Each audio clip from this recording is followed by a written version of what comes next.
Well, howdy. I've missed you guys greatly. Welcome back to the Brody Moore Liefx podcast. We still don't have a name. We're going into season 2 now, and guess what? Absolutely nothing has changed, which I guess, since you guys are enjoying it, is for the better. Reminder, we are on Spotify, so you go hit us up on Spotify if you prefer to listen in that format. The video's on there too, so you can even just watch the video on there. But if you do want to join in the discussion, make sure you're over here on YouTube. You hit that subscribe button. I just want to say thanks for everyone for waiting in this long off season. It was the off season for the podcast for this hiatus as we dealt with all the events that were going on. And now that we're back to it, you should be having some regular weekly podcasts on Monday. And I'm going to try to get some smaller offshoots that maybe we can throw on the rest of the week. Maybe even people that aren't in the Rocket League scene. But again, suggestions are always welcome down in the comments below who you'd like to see next. And if you'd like to see us branch out to other stuff. But no further ado, you clicked on this video for a reason. You saw the title already. You saw who we got on here. It's the legend, the first world champion, the mountain. It's Cameron Bills. Kronovi. Welcome. Hey. Welcome on Kronovi. It's good to chat with you again. You're an OG to my podcast, actually. Way back. I remember. I actually, the one thing I can't remember is, what was it? Did you actually have a name for it? I think you did, Rocket right? League Wasn't Dojo. it? It was Dojo, yes. Rocket League Dojo. I couldn't remember if it was anything more than that, but I do remember the Dojo part. I mean, you could always, just let this be the spiritual successor and name it something else similar, right? The Dojo 2. Okay, maybe not that. back into the ring. I don't know. Again, we'll figure it out. I'm trying to brainstorm ideas of like, because it's more of a very personal podcast. We talk, we chat. Sometimes we get into deep things. Sometimes we talk Rocket League. It's all over the place. Something to do with connecting. Something to do with one-on-one. Something, I don't know what. But I also want to do more guests on here. So I don't know. I'm trying to think of like thesaurus words to on that level. Naming conventions are hard. I mean, like I've tried to come up with unique names for things, and it's so difficult. Honestly, you're better off just letting someone else figure it out one day. You just hear it and it clicks. You're like, oh, that's great. I'll use that. Until then, it's just the Liefx talks what he wants about podcast. Talk about whatever's fun podcast. That's what it is right now. Well, you heard him. Get in the comments and let us know. I'm using your ideas. You know what? My best ideas though, I've like naming ideas have come to me when I'm pooping usually. Just when I'm sitting on the toilet. That's where the cogs start turning. In the thinker. Well, to be fair, all the though, eureka moments. You have one of the best names, in my opinion, and I think a lot of people, that you have one of the best gamer tags I've ever heard. You think so? Yeah, and I know the story because you've probably told us a million times. There might be some people who don't know it, so let us know again how you got Kronovi, because it's a match, right? Yeah, well, it wasn't originally spelled with a K. Well, look, full screen. That was what I kind of lucked into a little bit with it. It was originally just a 2-word combination, Chrono-Vie. Okay. And it's because I play a lot of MOBAs at the time, right. And so I just picked my 2 favorite characters. So at the time, I was playing Dota 2 and League of Legends. The Vi part's easy if you're familiar with that game. Right. Vi is just a character, and the Chrono part comes from the ultimate ability of Faceless Void in Dota 2, because I really liked that character a lot. And so it's Chronosphere was his ultimate. So I did Chrono with a CH and Vi. And so it was supposed to be pronounced like that, Chrono-Vie. But that username with a CH is actually taken on PlayStation Network, which is where I started all of my gaming. I was a big console person. I started Rocket League streaming through the console app. So I was like, okay, well, the only other way I can have this name, and I already had the username with a CH on like 4 other websites by then. I was like, okay, well, I have to spell it with a K and put up with it. And I started playing with that username.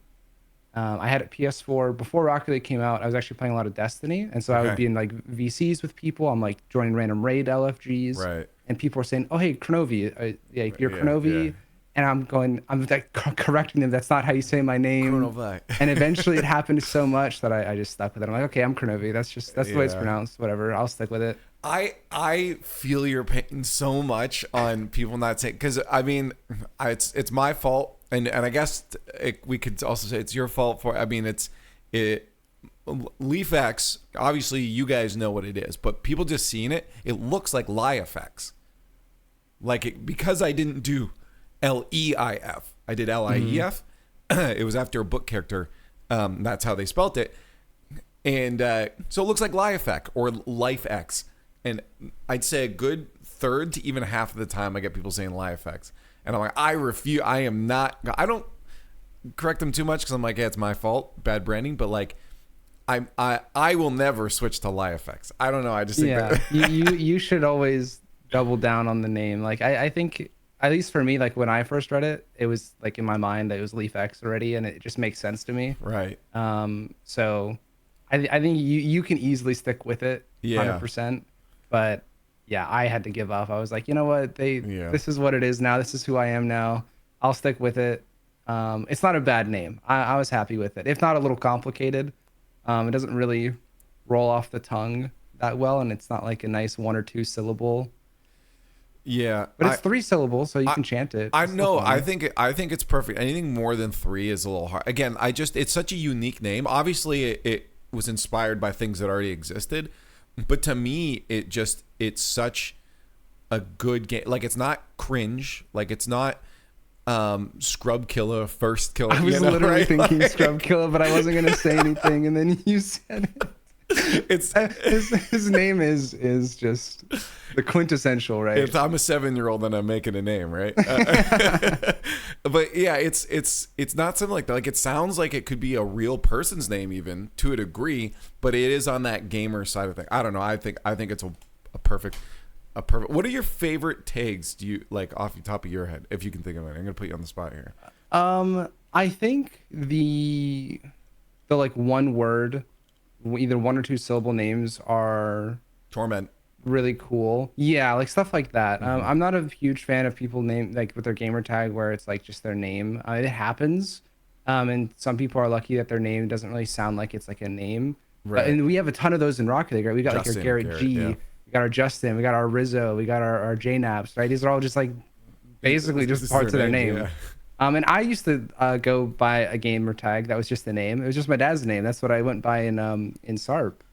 It was just first name, last name. Right. Yeah. So I understand, but I feel like I really want people to push their creativity with their usernames without being, too cringe. And that's where you come up with something that, if you do it right, it's not edgy. It just sounds cool. So I took your technique actually when I'm playing like RPGs or MMOs now. I use your technique of combining things. Like whenever I think I'm like, okay, what does this character? What is this character going to be? And what do they remind me of when I look at them? And I take those 2 ideas and I combine them. Like if I have like I want to make a wizard or something, and then I might have my character looking like I don't know, they're so super thin or they look like a twig.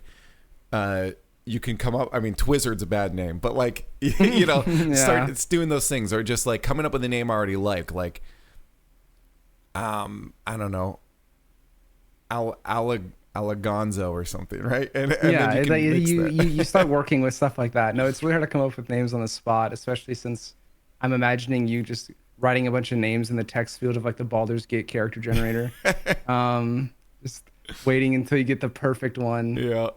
Like instead of being like, oh, Merlin the 8th, like all your wizards just named Merlin, We just get an army of Merlins. Oh, he died last playthrough. Okay, Merlin the 9th. Okay. Which I mean, I guess that one almost works just with how people named themselves back in olden times. So, this is Henry Jr. the 5th. Yeah, some king somewhere just really liked his own name and was like, we're just gonna name everybody after me now. Yeah. All right. So I have 3 things I wanted to talk. Let's go on this one first. I went widescreen and I saw you got Dune in the background. You reading? Yes, I am that has book 1 and 2 in it. I'm about 350 pages in. That's like it's like 500 pages in there, I think. Yeah. I read most of it on the plane to and from Worlds, actually. I had only been a few chapters in, and I really liked it, but I just didn't have the time to read, or I would forget about it. So I started leaving it on my nightstand or on my dresser so that I would see it when I like go to bed or wake up, and I'd just like read a chapter. But I've been really enjoying it. I saw the movie first actually before I read any of the books, and I mean this is usually true, especially if you like the genre. But the book is just so much more detailed, and it explains the point of view of like the main characters and like the inner workings of like their thought process and stuff like that. It explains it so much better than a movie ever really could, just because it's the nature of the way medium. it works. Yeah. But I've been very, very much enjoying it, and I feel way more connected to like the world of Dune through reading the book than seeing the movie. And it makes me excited because they are doing the second movie, part 2, like soon. I don't know when that's supposed to come out. It's like sometime next year, maybe. I don't know if it's. I don't think it's this year. No, it's not this year. I'm pretty sure it's next year. It's gonna take them forever because they've got a lot of money into that that series. It's a lot of special effects. March 15th, 2024 is what I got. Yeah. So next year. Early next year. That'll be exciting. Yeah. So it's making me excited for the movie, but I can't help but feel that I'll be like, yeah, that was neat, but I just want to read the book again. Right. Yeah. So if my partner Tesla is watching this, she'll love that. She's reading Dune as well. And she had only good things to say about it. So I probably should get to it at some point as well. But I heard, the idea and the concept of, I guess like the voice and all that is much better. Like the writing style lends into it a lot better than trying to watch it on screen. I think it's fun to have both though. I mean, it's hard to, as you said, to bring the adaptation to screen unless you have a lot of exposition or dialogue. And if a game, I was thinking of a game, that's why I said that. If a book isn't built around those character interactions and dialogue, and a lot of it is like inner turmoil or that, it's very hard to translate that. I think I was thinking about Last of Us and how well that was translated. Right. But I think that's because it already started as a visual medium, right? Like a video game is partly visual. Half of its cutscenes, which are basically a movie. Right. And so you have already a story being told that is focused on character. Like it is first and foremost focused on these interactions with these characters and how they're dealing with the world they're in. So you can already tell a lot of their story through dialogue, which works for film. It works for games. And then also add in the fact that it's a game, so you already have the visual aspect. So I think you can translate different mediums across. But one I was thinking, have you ever read a series, Mistborn by Brandon Sanderson? No, I have been recommended I'm going to add on to him that. as an author, Yes. though, and I need to go to my local Barnes and Noble and check them out at some point. So hashtag sponsored. I wish. That'd be pretty nice. Yeah, I'll take it if anybody wants to. We have. His are interesting. I would recommend starting with Mistborn. His writing style is a little. He just kind of.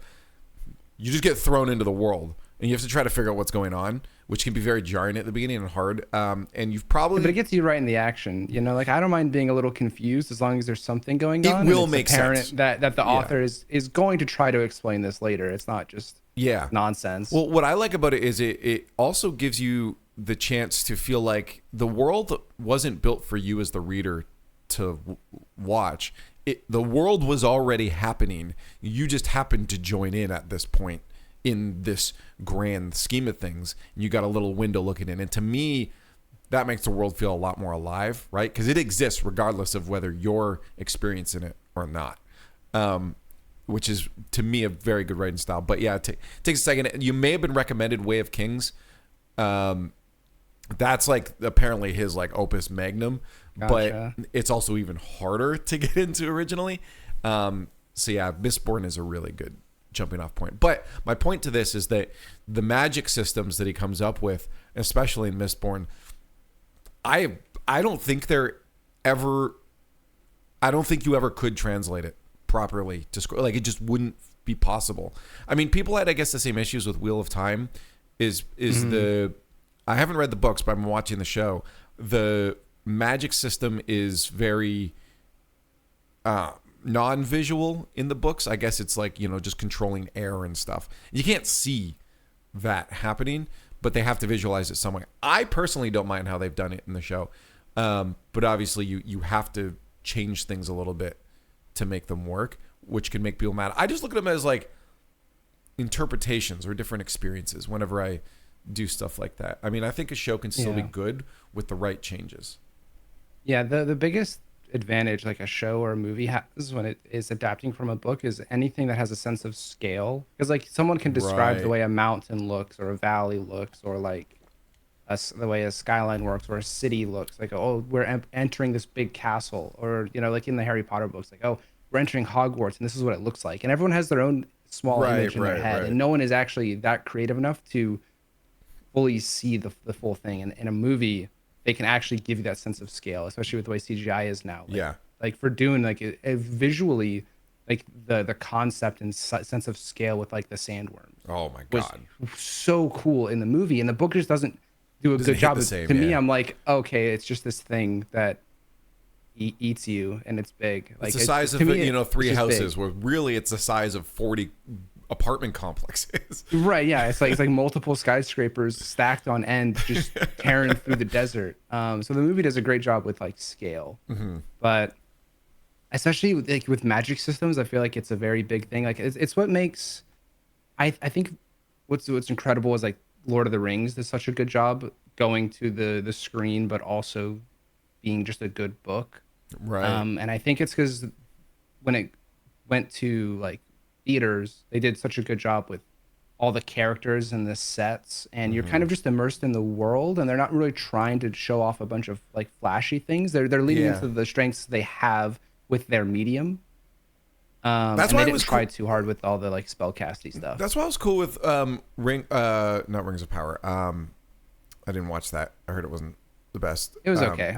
What I liked about Wheel of Time, which also, by the way, is the books are being finished by Brandon Sanderson. That might have also been where you first. I might have to read that too. I'll have a backlog after this. The author of Wheel of Time passed away, so Brandon Sanderson was picked to finish the series. Some people have issue with that. Brandon Sanderson writes intentionally at a lower grade level to make sure everyone can understand, but the concepts are complicated. Anyways, I digress.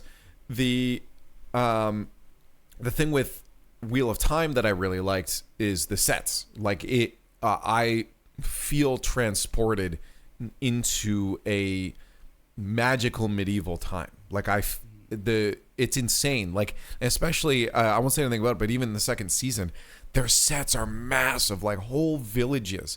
And I looked and I'm like, obviously there's going to be some CGI in there, but I'm like, I don't think this village is CGI. I think they built that shit. Like, yeah, like if you were an actor there and you have like camp there, you probably legitimately feel like you're not on Earth. No, or like in any kind of realm of our current reality. And I think that helps. Yeah, both the the actors get into it a lot more. They can really put themselves in that spot.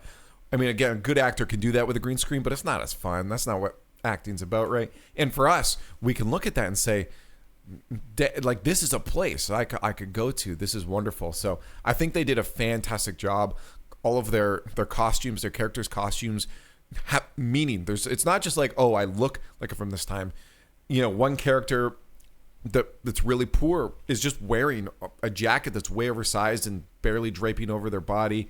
You have, you know, the Sedai have all their different colors that mean different things for their different factions, and it's really well thought out, and it's really translated well, and I like that aspect of it. I know there's other complaints people have about it, but that aspect. Yeah, but you're noticing like the attention to detail, and that brings you into the world. It keeps you in the world, and that means that when they do lots of the more complicated things that may not be as flashy or even like as verbal on screen, it has a bit more weight, more impact.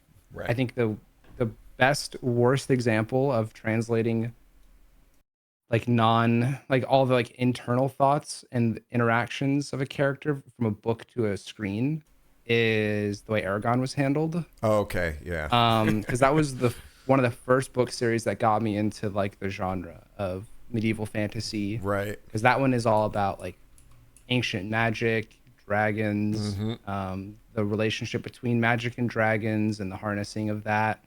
And it's a big mystery at the beginning where the character basically finds out about this world that, most people aren't supposed to know about. Right. And it's very cool, and you can tell it was very inspired by lots of other medieval fantasy writings at the time. But I loved it. And then the movie came out, I think, like later that year, after I'm like 3 books in, and it was so bad. It was just like it was not good. No, and it's really, honestly, I think it's just difficult to translate really well. Like, you need a big budget, you need to develop the world. Anything that involves dragons, I'm sorry, but like even now with CGI, like the best we've had is like the animation of like Smaug, and like the Hobbit, and that was ridiculously hard to pull off. That's like the best dragon we've had in cinema. Yeah, oh no, there was which one was it? I can't remember. There was one that was good recently. It's an animated show, so it's obviously not meant to look like realistic. I can't remember. It was a big fat dragon. I can't remember what it was. What movie it was in. What was I gonna say? Yeah, wait. It wasn't Into the Spider-Verse, was it? Or Through the Spider-Verse? Spider-Verse had a dragon? I've actually never seen any of those, which I'll probably get attacked for right now. But I've skipped all of the Spider-Verse movies. I mean, there's only 2 right now. There'll be a third. But I just, for some reason, every time I see a trailer for it, I'm like, I'm probably not interested. It is probably the 2 greatest Spider-Man films ever made. And the second one is a masterclass in character writing. It's the deconstruction, but not just meta for being meta. It's the deconstruction of a character by the character to further prove that character while also differentiating that specific version of that character from other versions of that character. It is, it's masterclass. It's absolutely perfect character writing. Yeah, everyone that's ever talked about it is like, they've always had something. I think everybody sees it differently. Like, it's such a unique, it's almost like an experience. It's not even like a movie, Like, they did such a good job so good expressing the character and all the different versions of that character. And it's there's just so many emotions, so many different themes that people can relate to all at once, which is weird because you would assume a movie like that would be like a jack of all trades, relate to everybody, but like just not good, like Master of None. Yeah. Kind of like how Minions movies make a lot of money, but nobody thinks they're good. Right. But yeah. people watch it anyway. Right. Well, Minions are great though. They're hilarious. To be fair, we do love Minions. Minions. Yeah. Shout out. But how many are we going to have? Like 4, 5, 6? How many movies? How long until the Minions fad dies? And we're like, remember the Minions era? That was like 8 years. The Minions. It's going to stop at some point, right? There's points in human history we go through. There's the Paleolithic area. Then we got, we'll get into the, the Renaissance era. We get up to, the industrial era. And then we have the Minion era. Minion. By the 21st century, it's Minions. The era of Minions. That's great. Yeah, do you consider yourself like a cinephile or anything like that, or are you just kind of like casually into a lot of these different very mediums? Like casually invested in movies and in like entertainment media, I guess. Yeah. I consume a lot of entertainment media. So like I watch a lot of videos, I watch a lot of streams, I see a lot of movies. I read an okay amount of books. I'm trying to read more. But I was really into books. I think I just am focused on, like, I don't consume entertainment just because I'm like super bored. Like if I'm bored, I'll just do something else. Right. I genuinely enjoy looking at something that somebody created and being entertained by it and actually focusing on it. Yeah. So when I go to a movie, I'm actually trying my hardest to understand the movie, relate to it, look for ways that I relate to it, things I like about it, things I don't like about it. So mid movie, I'm like experience it, but in the back of my mind, I'm going, I like that, I didn't like that, I wonder why they did that. There's some movies that are like, what was it? I don't know. There are times where gone and seen a big movie and everyone's like, that was so great. And I'm like, yeah, but like if 45 minutes in a character does this, and that just didn't make sense to me. Yeah. And everyone's like, what are you talking about? Like, why are you just enjoy the movie? I'm like, I got to think about it. That did happen to me one time. There was a really good episode of Wheel of Time. I'm like, all of this is great, but then one character that didn't say something, and that to me felt out of character. Or if that character was at that position in their life to make a choice that was different than they usually would, it hadn't been communicated properly that they were at that point in their life, right? Maybe because the things developing and leading up to that point didn't get enough screen time, but at that point, that character felt out of place to make a decision they made by not saying something.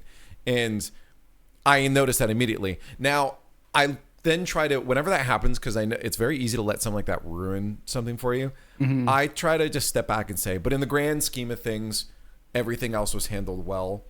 I can still enjoy this. Because I definitely at one point in my art judgment career, I had let some things get ruined because of one small mistake or one, misstep along the way, and I try to make sure that doesn't ruin the overall experience for me. Yeah, because you see that with like lots of reviews for things though, like, oh, the whole movie was great, but there was this one scene and so that the movie's a 7. I'm like, what? No, like I just like making notes. There are certain things that prevent a movie, and every movie's gonna have that moment. Every book's gonna have that moment where I'm like, this small 5%. Nothing's perfect. Wasn't for me, right? It's never ever going to be perfect because at the end of the day, it's a subjective media form. It's art. Yeah. Yeah, it's subjective. So it's never, if it does 100% relate to you, then great, you have a favorite. That's awesome. But someone else, it's 95%. Someone else, it's like 40%. Right. That's why the only stuff I will not watch, like movie wise, is like the horror genre. It's cheap thrills. It's jump scares. It's not my favorite. The last horror film I enjoyed was Cabin in the Woods, and that was a parody of right, like of it's got films. like a sense of humor. Yeah, it was an analysis of its own genre, and that to me was fun. But yeah, beyond that, I'm with you. I don't do horror. Now, suspense is different, and I love a good like suspense thriller stuff. Yeah, the one where it's not trying to jump scare you, but it just happens to occasionally. One where it's got you thinking constantly, and the movie like wears you down by making you think too much. Right. Would you have a recent example of that? I would say like A Quiet Place was one of those movies that did a really good job because they played with sound. Is that the one with John Krasinski? Mm-hmm. Okay, yeah, so I did watch talk. that, and I won't say what it was, but I will say I was not happy with the ending. Oh yeah. If people should we? Okay, it's been long enough now, but if you haven't watched Quiet Place yet and you don't want a spoiler, I'm going to give you about 10 seconds now to find your phone, hit pause on this, or skip ahead. I'll make it quick. You might want to skip ahead about a minute of this podcast to not get this to the spoiler, but I'm sure most people here aren't going to care. So I think I've given you guys enough time to find and pause or skip ahead. Why does he just? There's so many other. He just stands there. Yeah, he just unnecessary sacrifice. I was so I didn't pointless. Get that either. Ooh, it's I mean, valiant. maybe he was desperate. But I think once they got to that situation, I actually don't think they were going to be able to get out of it. What bothered me more was that I felt like it was the kids being reckless and stupid in a post-apocalyptic world that they got him killed, because then he was like, now I have to do something stupid because they're going to do something more stupid if I don't, right? Yeah.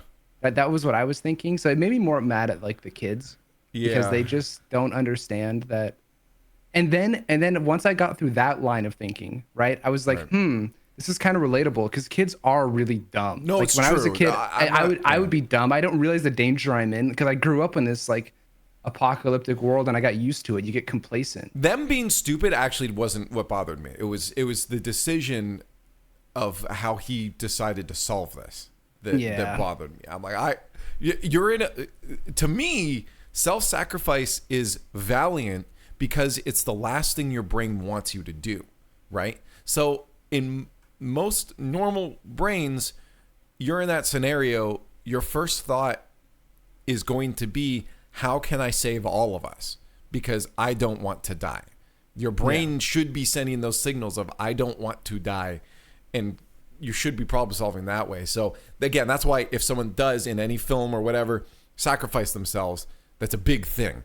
But it has to be that that's the only option for them to save someone else. There are plenty of moments like action movies where the heroes like, they could easily make it out, but they're like, "Nah, go on without me. I'll hold them off." And it's like you don't have to stay back. You can just come with us. Like, just set the bomb down like right here in the hallway and keep going. You don't have to run at them with it or like lay down and like just wait for them to show up. Like it's a very common action trope. I'd be okay with it though if later on it turns out that guy was working with the things that were trying to kill them and was able to survive, get out of it, and then turns out she's the villain.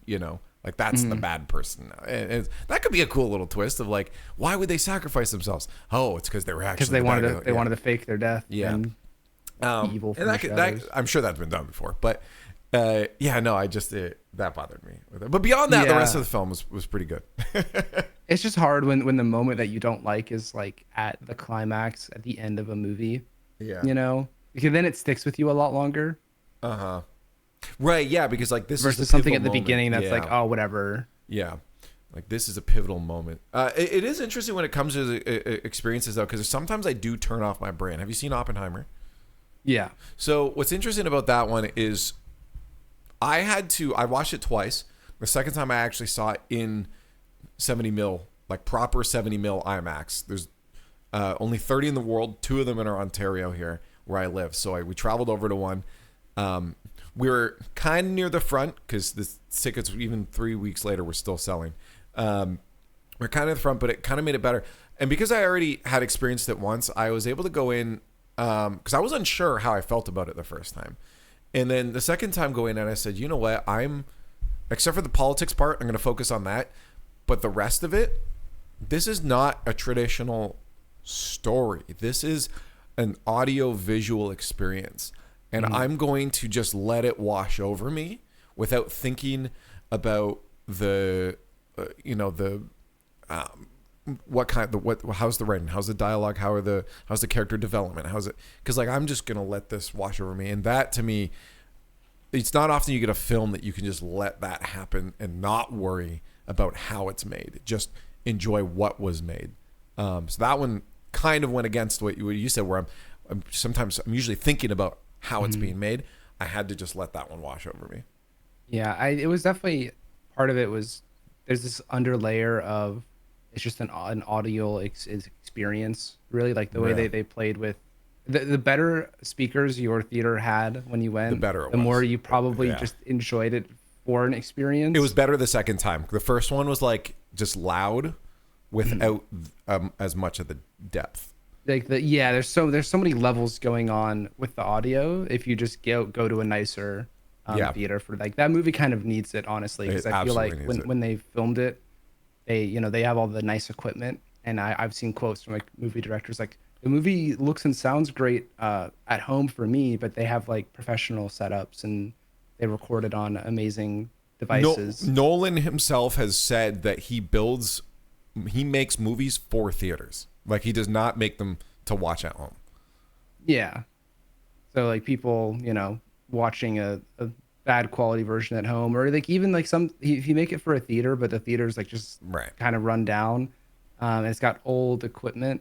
And everyone has that local theater that's not the nicest, but you go there because prices are good and they usually got something to watch. $4 on Tuesdays. Yeah, those are great theaters. I love going there, but it's not meant for your top of the line once in like a 4-year movie. Like you gotta shell out. Go to those IMAXs for those. Is that a benefit? Is that a local thing? Do you guys do cheap Tuesdays?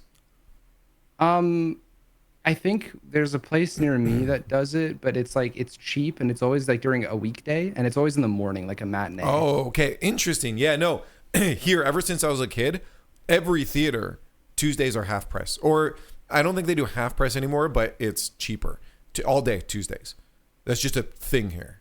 Tuesday's the thing to do. Yeah, I don't know. Movie. Maybe it's just it started, the one theater did it, and then other people wouldn't go to other theaters because of it or something maybe. But it's the same thing that here in my region, you cannot open a sushi place that's not all you can eat.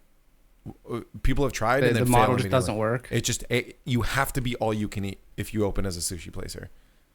Wow, people are set on what they want, and they'll tell you and immediately. The best sushi place here opened up, and barely anyone was going there because it was a la carte. They switched to all you can eat, like all the other ones were, and now it's the highest rated sushi place, and it's always busy packed. Like you have to wait an hour to get in. Like wow, and like they just had to adjust their prices and like accordingly, I guess. It's more expensive than other all you can eats, but it's. Yeah, I was gonna say if it's higher quality, then you know the ticket to get in is gonna be way steeper, but people would prefer to pay that because it's all you can eat and it's good. I just find it interesting that regions can, like, something that I grew up thinking like, oh, everywhere you go it'll be half price Tuesdays, but that's just a regional thing. And that's why travel is important. Completely digressing. I think travel is so important because it opens you up to seeing like those little nuances from place to place. And you're like, oh wait, I didn't realize that was a thing only we did. You know? Yeah, it can be difficult to pick up on too, because you know, very very lucky that I would not have traveled outside the country if it wasn't for Rocket League. Right. You know, my first time even on a plane was because of something related to Rocket League. Mm-hmm. My first time out of the country was for a Rocket League tournament. I've never had a reason to vacation outside the country. Like I never thought I would be a big traveler, but experiencing other places and other like cultural norms is so cool. Just the way people do things. I see how many Americans have passports.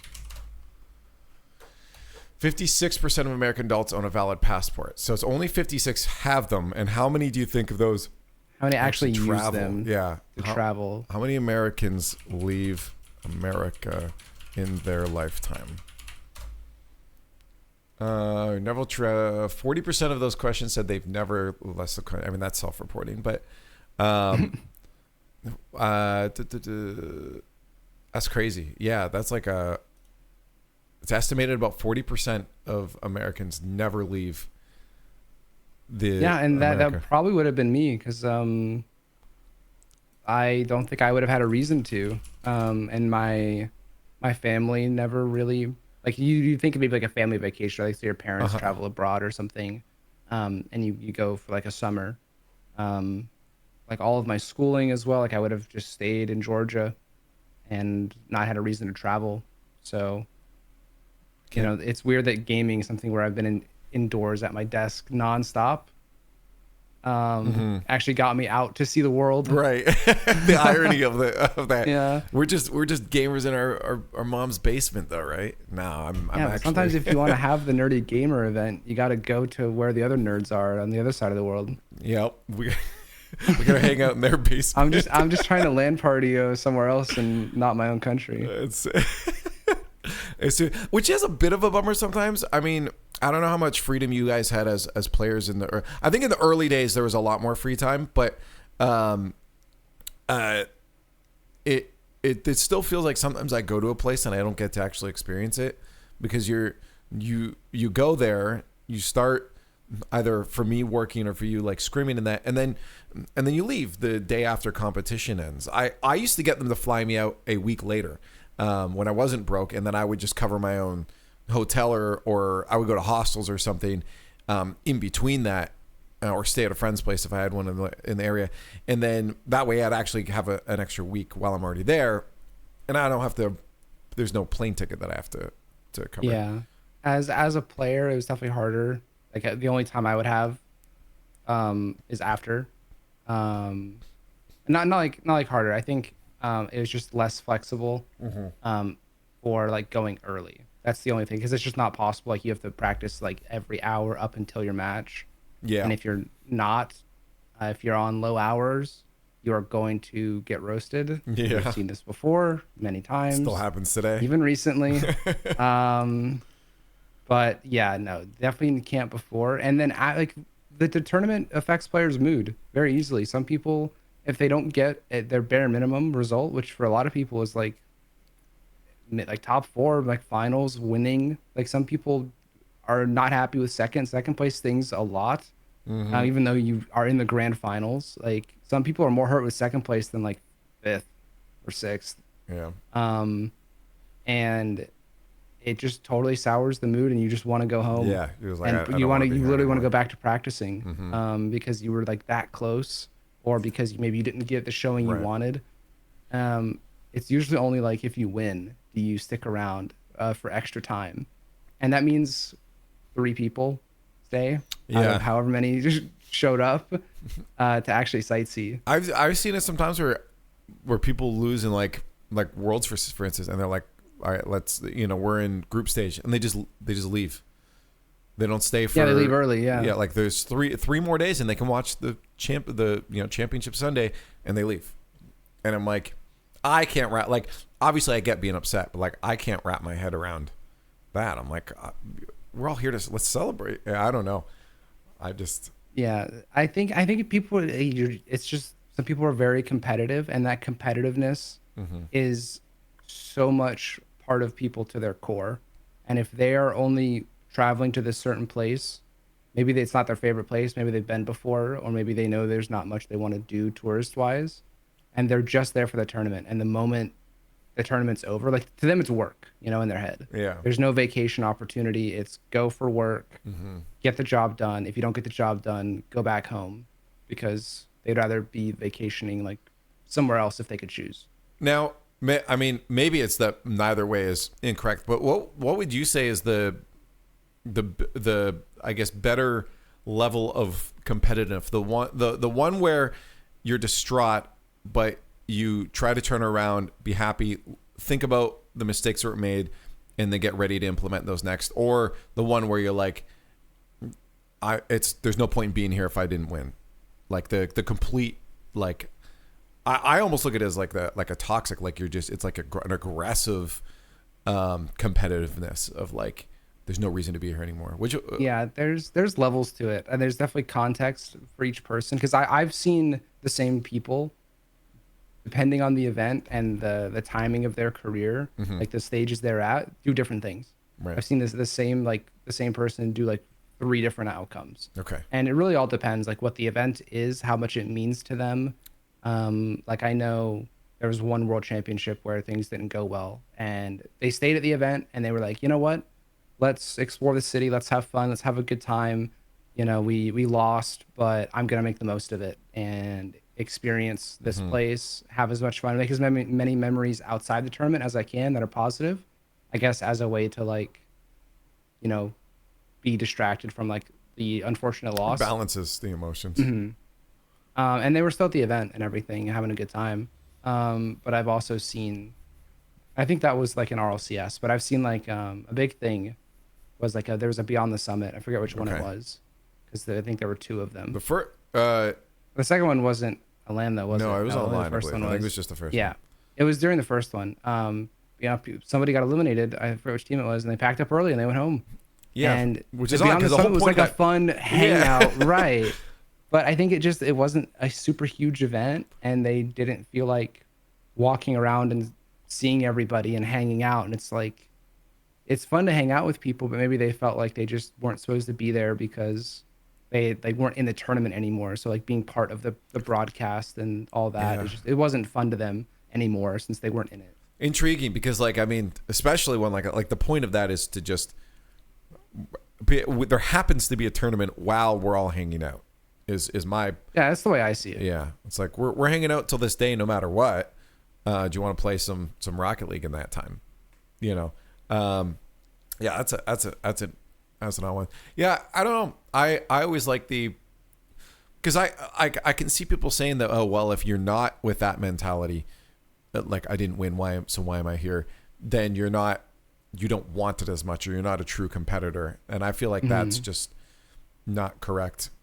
I think they're going down the right trail, but they've come to the wrong conclusion. Right. With that, like, there's definitely a level of like elitism involved, and like passion involved with like being the best. You don't get to the top without like really pushing yourself that hard and taking it that seriously. But you got to be able to let go too. Like when you inevitably fall short, nobody wins everything their first try, unless you're Zen. Oh, that's Zen. Yeah. Prime example. Sorry, we have the exception to the rule. The anomaly.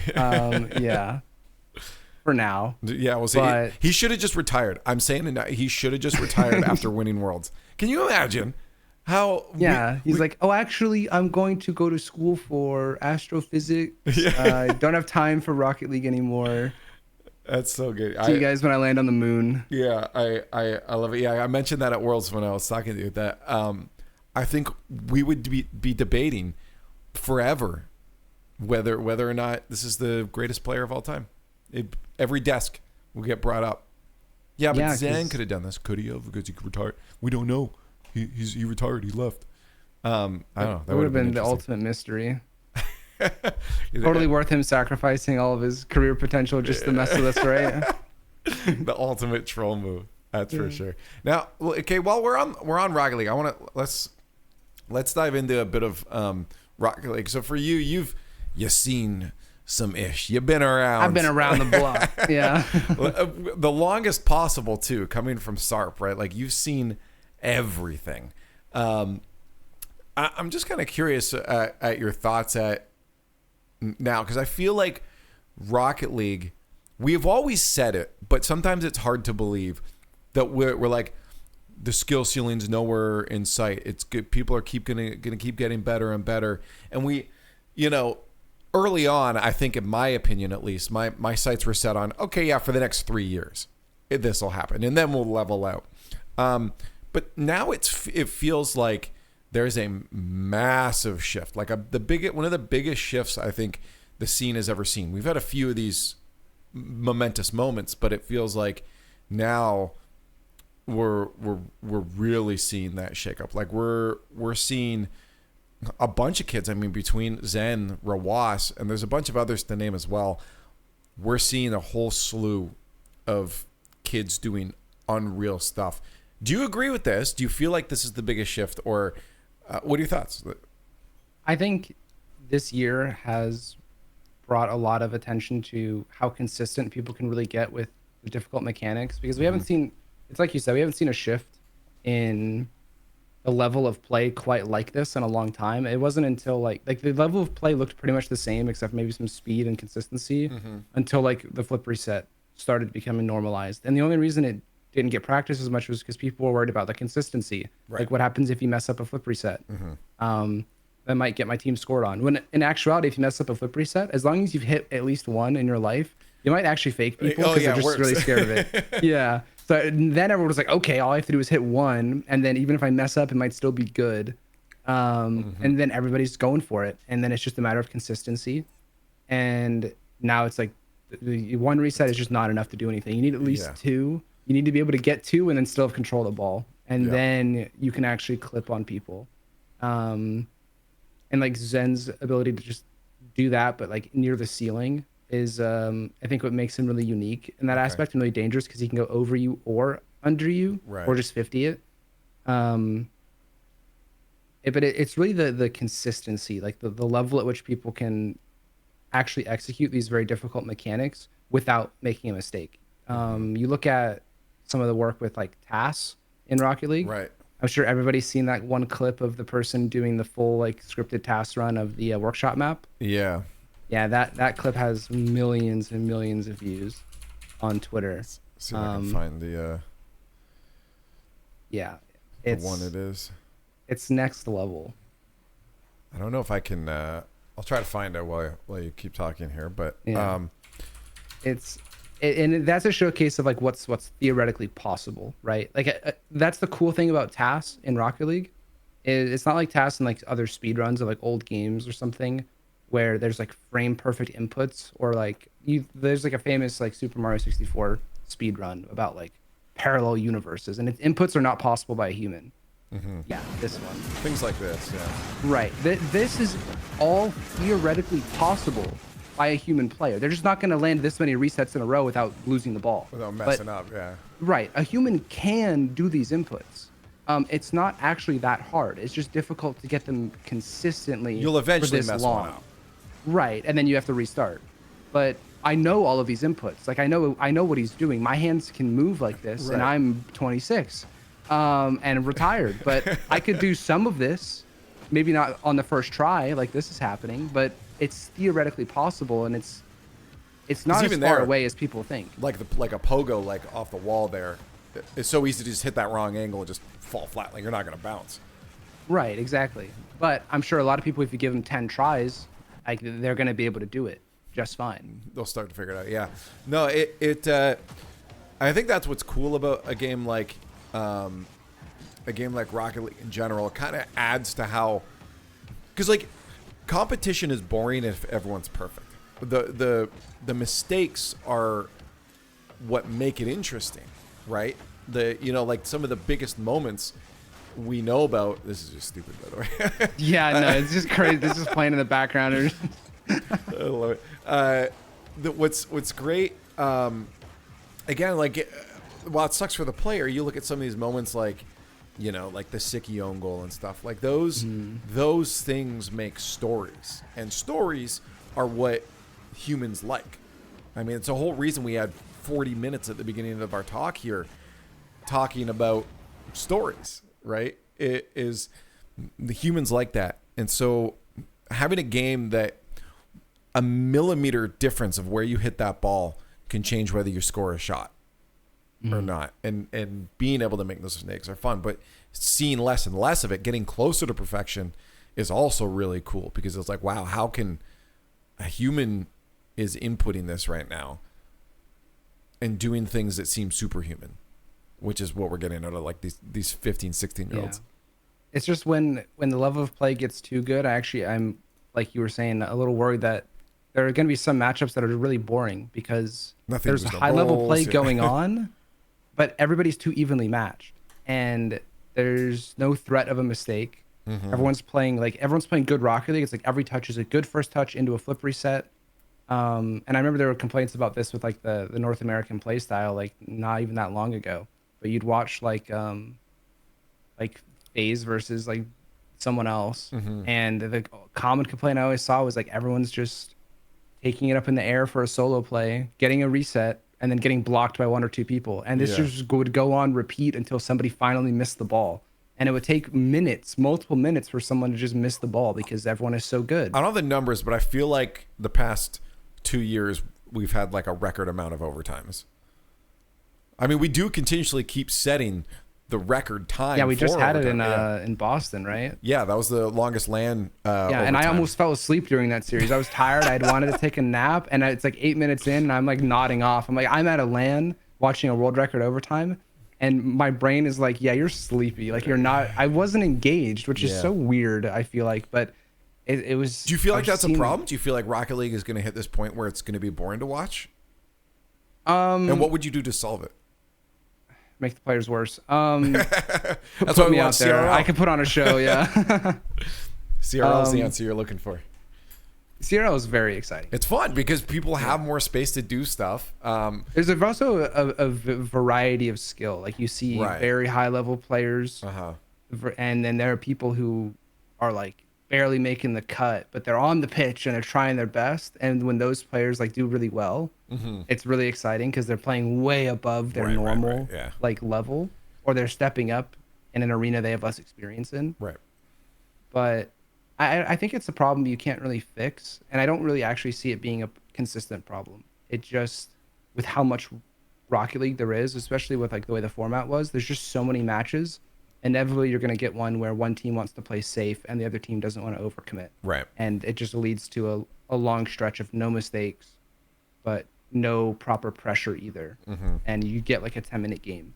Do we fix this by starting to introduce non-standard maps, adding a fourth player to the field, making it a bit bigger? Like how do we, if we get to the point where the gameplay is stagnating because consistent like 15-minute overtimes? Yeah. What do we do? I think you would have to implement, if it got that bad, I feel like you would have to implement the tiebreaker that actually already exists in the tournament system, where they don't want a tournament running forever. There's like a maximum of 5 minutes in overtime. And the overtime tiebreaker is decided by which team has more shots. That's so true, when the timer hits 5 minutes, it just immediately ends, and whoever had more offense wins, which isn't the best all the time. Yeah, I get that. Yeah, it especially hurts. I mean, teams aren't really doing this much anymore, but it definitely hurts teams that focus on defense more. I mean, we don't have any Veloces anymore, but that's not really that much of a problem. But at least that is still a skill-based thing. Like a team can change that result, right?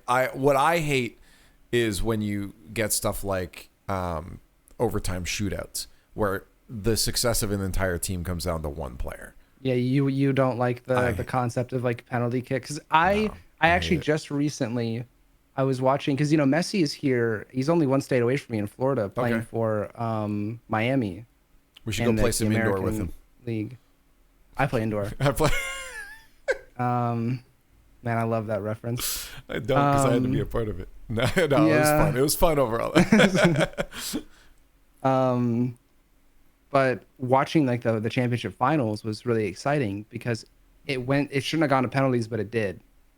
Yeah. And like the pressure, I guess, of like just don't miss like an easy shot point blank. Mm-hmm. It's immense. And it went all the way. They went through the entire roster of players. What the hell? And it was goalie versus goalie on the penalty kicks. I didn't know that was a thing. And Miami's goalie saved the ball and then immediately boomed it on his net when it was his turn, just top right, just absolutely like was the entire team in that moment. And it was the goalie like who saved the ball and scored to get the win. What the? And that was going to be the end. They were going to go through the whole lineup again or something. It was like 12 or something penalty kicks in a row. That's insane. Yeah. I mean, technically the whole team got involved. Yeah, I guess. But how often does it get to that? Not, right? So I'd rather NHL's been doing a lot. I really like what they'll do. So in regular season, you'll go down to 3v3s after and over. So you'll do one normal 5v5 overtime, and then you go to 3v3s. And in my opinion, that's exciting because it's still a team-based thing. You're still playing with 3 players. It's not one person that makes that difference. It's not one goaltender making a mistake, because the way goaltenders already get so angry at themselves. I was a goaltender for 18 years. I know this. If we lose, that entire day is ruined for me. Because every goal is like I could have saved that. I feel like there's 18 people that hate me now, right? Like that. So when you bring it even more that it's a 1-on-1, it's a shootout, and the goaltender has to save the whole team, that is mentally devastating. And I just don't like it. I like a team-based event to result in a team-based success. Yeah, I think Rocket League is not conducive to like shootout format. In a 1v1, you just never want to be the defender. Like, it's not a position that most players find some kind of neutral ground or advantage in because of the nature of like bumping in Rocket League. It's not a red card to like lob the ball and then walk up and like punch the soccer goalie in the face and then the ball goes in. Like, you can't do that. That's an immediate red card. In Rocket League, you could do that though, and it's totally legal. It's just great. Just flying sidekick him as the ball goes. Yeah, air dribble demo in real life. Someone recreate it. That's great. Yeah, well, and it's also, even if you just go to like, if you did go to a 1v1, and just do it from kickoff, I mean, it could just be a kickoff. It could just bounce off the wall into the net, right? Yeah. Like, it could be the most, like... It could be so anticlimactic so quickly in Rocket League. So, I don't know if dropping it to, like, 2v2 would make it any better, because then you have a player sitting out, and you decide, okay, who sits out and doesn't get to have any say on how this game goes. And some teams are not good at 2v2, but they're really good at 3v3. I mean, we just saw it with Gamers 8. Right. So that they would just be at a straight up disadvantage in the format. It's really, really tough. That's why Golden Goal is always so good. But hopefully we don't get there. It's just if we start seeing like consistent 10+ minute overtimes where teams are playing too safe, which you still have to give credit to the defensive teams being able to hold out that long. Yeah. Well, this is why I mean, maybe the meta will probably just shift to something else, where I don't know, maybe all of a sudden you have just an insane 2 players going forward for demos to disrupt. I don't know. Whatever we see, maybe a new mechanic will come up. Maybe everyone all of a sudden gets really good at psychos. It's people are already trying to get really good at them. That's the hot thing for like the past 6-8 months is can you hit these? Yeah. But we haven't seen another one in comp since Gyros, I don't think, though. Yeah, Gyros he's got the best one in an actual match, but it wasn't that like a day one of like a regional Yeah, something. it was. Not like everybody saw it yeah, because yeah. it was like on a team It was a stream main or event, something. yeah. It was an official match, but it wasn't like on a LAN where everyone's like, oh my god, it's the next big thing. Right. It was still an insane shot. We see a lot of sidewalls, but the psycho from your own end. I don't Yeah, but think people those save lost. all of those. Like everyone actually has enough respect.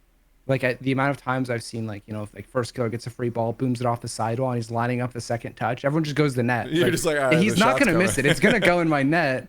And surprisingly, if you're ready for it, like a sidewall psycho is, if you just space back post and they don't skim it like immediate close post, like full speed, you can save it. Like it's not hard to read. Well, the meta will develop then to a sidewall fake to whoever's in midfield to take that shot. That's like the advanced version of just passing it off the wall to yourself and then fake jumping. You just have to fake with a sidewall. So you have to be good enough to get the respect for a sidewall psycho and then fake it. Yeah. Well, And that's fakes are always going to be in the meta, which is what I love about this yeah. game. It's such a simple thing. It's conditioning and mix-ups, right? I mean, that's the whole point. Is like the reason that is what's cool about some 1v1s is like it could just look like both players are like hopping up and down and not hitting the ball, but there's so much going on depending on the players. Sure, a bronze player, they are just hopping up and down, not hitting the ball because they can't. They're not thinking about it. But you look at two pros, you take Zen Rawas, and now it means something because it comes down, both these players have so much more options. They have options, and it's trying to figure out what level of thinking is this person on. Are you on level 1 or level 2? And it's this back and forth of how, because you could say it goes deeper. Well, he knows that I know that he knows that I know that he's. It's literally just alternating between two levels, right? You're just like, which one are you on, and then hoping that you made the right call. What's the best percentage play mechanically and mentally on this? And that's why watching a moment like that can be like, oh my god, this is crazy, and they're just going like this, Yeah, they're just like, both players are just sitting there doing nothing, but they're contemplating what read they have. It reminds me of it's why in fighting games it's like the empty jump. Like the empty jump is one of the most exciting things for me whenever I watch like Smash or like Street Fighter or something. Yeah, no, because it's you, and it only works if you know that your opponent knows what you can do. Because if you're, and this is why you have to switch up how you're playing with someone that doesn't know that or someone that's a bit worse, because they're not thinking about what you're thinking about. They're on that level 1, you're on level 2. So get yourself to level 1 so that you're thinking on that same playing level. What was it? I was going to say something on that. Yeah, no. Oh, it reminded me of the. I'll see if I can find it. It reminded me of the two robots playing chess. I don't know if I can. As a meme, so you have to have a meme to the end. I can't find it specifically, but the idea is, they both just look at the board, and actually Futurama did it as well, but they both just look at the board, and then one says that it was Futurama. Here it is. You guys should Mate in 143 moves. No, poo! You win again! You couldn't hear it, but he's just like, mate in 143. And the other robot, oh, poo, you won again. And they don't even play the game because they're just... they know what each other's going to do. And that is the that happens in Rocket League sometimes, where like you give up like in a high level 1v1, someone gives up the ball in the corner and they have to run back with no boost. In my mind, I'm like, okay, so they have to give up the ball, and that means they give up space, and this person's clearly going to air dribble bump them. So they lost like 10 seconds ago, right? And they're just going to get scored on, and then 10 seconds later they get scored on. I'm like, like they probably also know that mistake cascaded to that, and so now next time they get in that position, they have to do something different. And it leads them to like early challenging for no reason with no boost, and it looks terrible, right? And I get yelled at all the time by people for this. Not like directly, but I had people complaining. I heard people complaining about like the way I was just playing in like the Porsche Invitational that was the other weekend. I was like overly aggressive and ball chasing. Right. But it's just the way I play. Like I mix up a lot. I throw in a challenge maybe when I shouldn't. Right. only when I feel like I have to. Like there are times where like my teammate's alone and needs boost and he needs me to cover a challenge, but if I don't go right now, I won't get a better opportunity. Right. Like it's not a good opportunity, but I have to take it because it's like a 40% versus like a 10% later. Yeah. And it's going to cascade in a bunch of problems. I might as well roll the dice now. Well, again, I'm not a pro player, but in my opinion, that's generally the better thing to do. Now, not too much, but again, as you said, it's mix-ups and it's conditioning. What you're doing is you're conditioning that opponent to now expect two things. It's not just, oh, this player will play the way I expect them to. I can do what I want to. It's, I might be challenged. I might be diamond challenged right now. Yeah, like I default front flipped into a lot of people, but for every time I did that, I also could just drive at them, tap boost a few times, and they would ditch the ball or they would stop moving because they're expecting me to go. Right. And I would just turn around in front of them and go back and grab boost. Like It bought me so many free moments where they think I've conditioned them to think I'm gonna go. Right. And then I just don't. Yep. And that's good. And that's how you create unpredictability and you reduce habits because again, this is why, you know, you could be mechanically sound and great, but you're still losing your games is because someone's picking up on your habits. Oh, every time you fake challenge and go for boost, well, then I know that. You know, it's the same thing with the other way is like I'll have people just, especially in my ranks, they'll do, again, I call it diamond challenging. They'll just dive every time. It's like they'll get a goal off of it the first time and maybe the second time, but all of a sudden I'm like, okay, that's not going to happen again. Because I know immediately now, flick it right when I get it. Oh, there they go, diving past me. Yeah, they're flying past you, right? And now I got a free goal. And so I picked up on their habit very quickly. So that's why those mix-ups are incredibly important to reducing the chance, because everyone has habits, but this reduces the chance of people finding out those habits too quickly and taking advantage of them.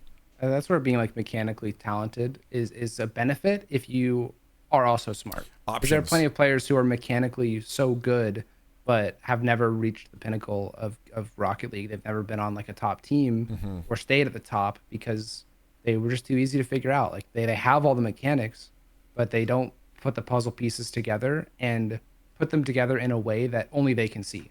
There's no concealment to their own play, which is why the players that are mechanically really good and are also really smart are so exciting to watch because it's like you're watching a turn late. Like they're making all the motions and you're like, oh my God, they're making every decision correctly, perfectly. They're like weaving and navigating their way through this 3v3 so perfectly that the moment lines up for them. That's why Zen is so exciting to watch because he keeps lining up these like perfect moments that shouldn't happen, but it requires like 3 or 4 decisions that are near perfect that the opponents maybe also aren't expecting. And it's because he's so mechanically talented that there's too many options for him. He can but he still picks the right one, even though there's like 4 instead of like 2 that someone else would get. Yep. Yeah, no, and that's why I always say option coverage is huge because the more options you have, the more chance of success you have. But you're right, it also comes down to making the right choice of those options in that moment as well. I mean, going for double flip reset can be cool, but maybe it's better to just drop for a ground pinch. Maybe it's better to drop and dribble. Maybe it's better to just take the straight shot. Maybe it's better to 50-50. Maybe it's better to pass it to a teammate in that moment. But you have to assess that and make that decision. What's cool about Rocket League, it's not turn-based. It's split second. It's milliseconds you're making these decisions in, which makes it that much more incredible when the right decision is made.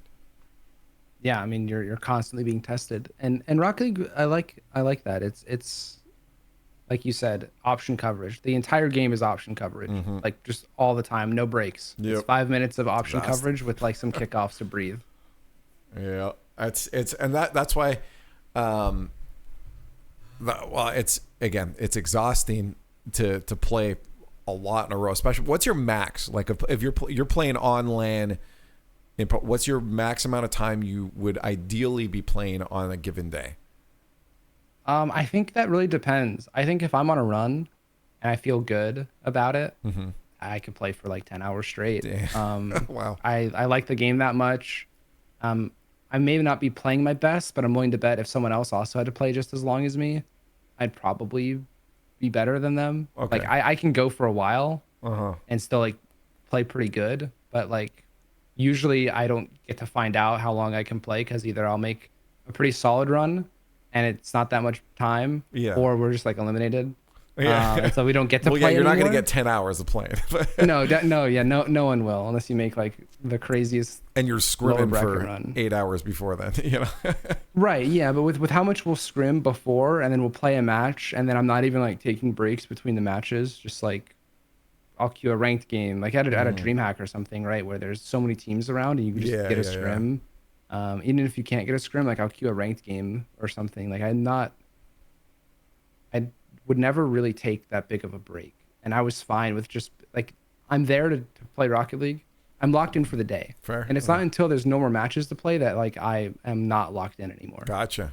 Interesting. Yeah, I just find that I find that my, again, not a pro, but I find my ability to play consistently and like think about my decisions rather than just, you know, turn off and go, just autopilot is like 2-hour chunks at a time. And then after that, to a 2 to 2.5 hour mark, I start to like very visually declining in quality of play that I have to take probably a 2-hour break. Then I can come back to it and get another maybe hour and a half, 2 hours out of it. But any longer of one consistent sitting, I find it just it's very easy to tunnel vision and start forgetting to think about what you're doing. Yeah. I think at least the way it works for me is it was like finding a groove. And once I'm in that groove, it's like it's the sweet spot. It's what I know works. There are very few adjustments that need to be made once I'm in that groove. And if they are need to be made, like someone will tell me. Usually, like they'll notice it, or I'll see it, and I'll go, "Oh yeah, that's this." I've already practiced for what happens when this comes up. I know what to do.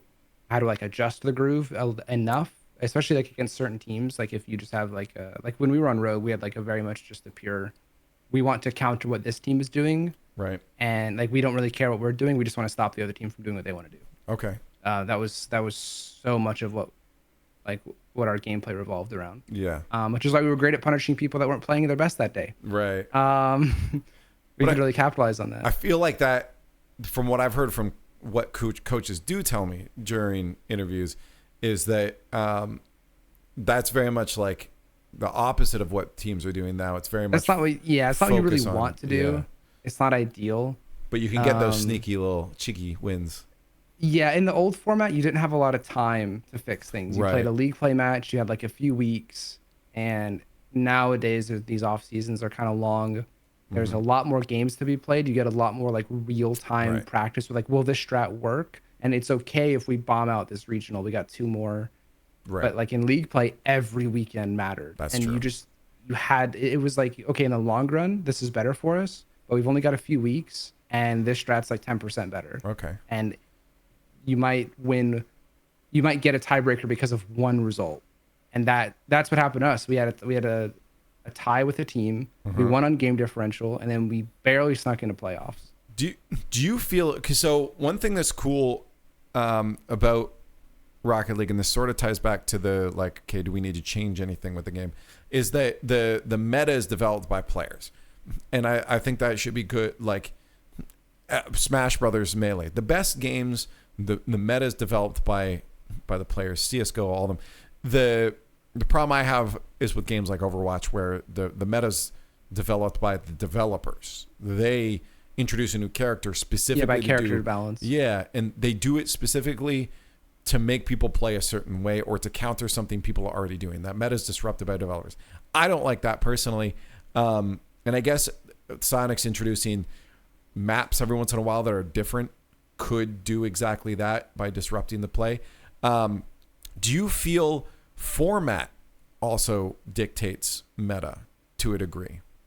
In a macro sense, obviously it's not going to stop people from doing flip resets, but on a macro scale, do you feel like it changes the approach? As far as that, I think the only thing that really affects it is if you were to like the Gamers 8 format, right? Where you switch it from 3v2 to 2v2 to 1v1. That is fundamentally so different mentality wise, team wise. It's a totally different type of team effort, and it requires a different thought process for all the players, because you might be playing in multiple game modes. You might be only playing threes and sitting out and watching your teammates just pop off. Right. And the thing is, even while that's happening, you're feeling good because your team's winning the 1v1 and the 2v2. But you got to sit there, practice. There might still be a 3v3. You got to be locked in still, even though you're not even playing. And that's probably foreign to some people. Right. But I think at the end of the day, no matter what your format is, you're still playing a best of 5 or a best of 7. That's all we have. Yeah. That's all we know how to do. You just play a bunch of matches until somebody wins enough of them in 5-minute intervals, right? Yeah. Do you think that the approach, because kind of like what you said, when you had less time to really get a handle on what your opponent's doing or fixing mistakes, you guys could approach and get wins by just countering, and that could have been conducive of the format being a little you didn't have as many games. So if we were to go back, for instance, to, all right, you have 3 games you're playing this entire month, does that change your approach as a team to how you're playing? I think it would. I think if there's less actual matches that mean anything, you're gonna you might even end up overthinking some of your matchups. I think that's why you might lead into like the counterattack, because like, we're doing everything we can. This is all we know how to do. Let's look like, and I'm very much like, I think on all sides of a problem, and I'm open-minded. Okay. So I'll go, I'm doing everything I can, and I can't think of anything else. Let me go to the other side of the coin and see what they're doing, and see if there's any just low-hanging fruit that we can pick, and anything that we can easily punish and add it to our play style. And just because of the nature of Rocket League back then, nobody was perfect. I wasn't good either, but even I could see that there were mistakes happening all over the place that we could attempt to punish. And I'd bring stuff like that up, but it definitely wasn't like a lasting play style that I wanted. It was kind of just like to keep us afloat in league play, because we started off really bad. Right. I'm still here. Yeah. But once we got to playoffs, our mentality shifted, and I think getting to the playoffs gave us a lot of confidence to like actually do our own thing and put trust in each other. And that's why like we did really well in playoffs, and we did well at Worlds, because we grew into our play style. We grew into feeling comfortable with the way we were playing regardless of our opponent. And I think that's why we got so far. Because at that point, like once you're at Worlds, like you can't just play to counter anymore. Like you have to go on stage and do something. You got to prove why you're there. You need to know what you guys are doing together as a trio on that field, not what are we doing to stop that trio. Yeah, it's not a consistent strategy, and I think it's only conducive to a small sample size of games where the games matter so much. But nowadays teams are also very, very prepared. I feel like a lot of teams that are at that level, because like that was like top 8 of RLCS. Now you look at your top 8 teams per region, and these guys have been doing it forever. They have incredible coaching staff. They have a lot of time to look at their strats, and they're going to be a lot more well thought out. And the game is just in a better like era. Like the Rocket League is just better now. It's RLCS X was like, I kept telling people it was like a golden era of Rocket League, because nothing really got invented that was new, but you could just tell everybody had gotten better because they got to play so much more, and their consistency skyrocketed. Right. And when everybody's that consistent, everybody just gets better, and it forces those like meta strategies to come out if you want to win.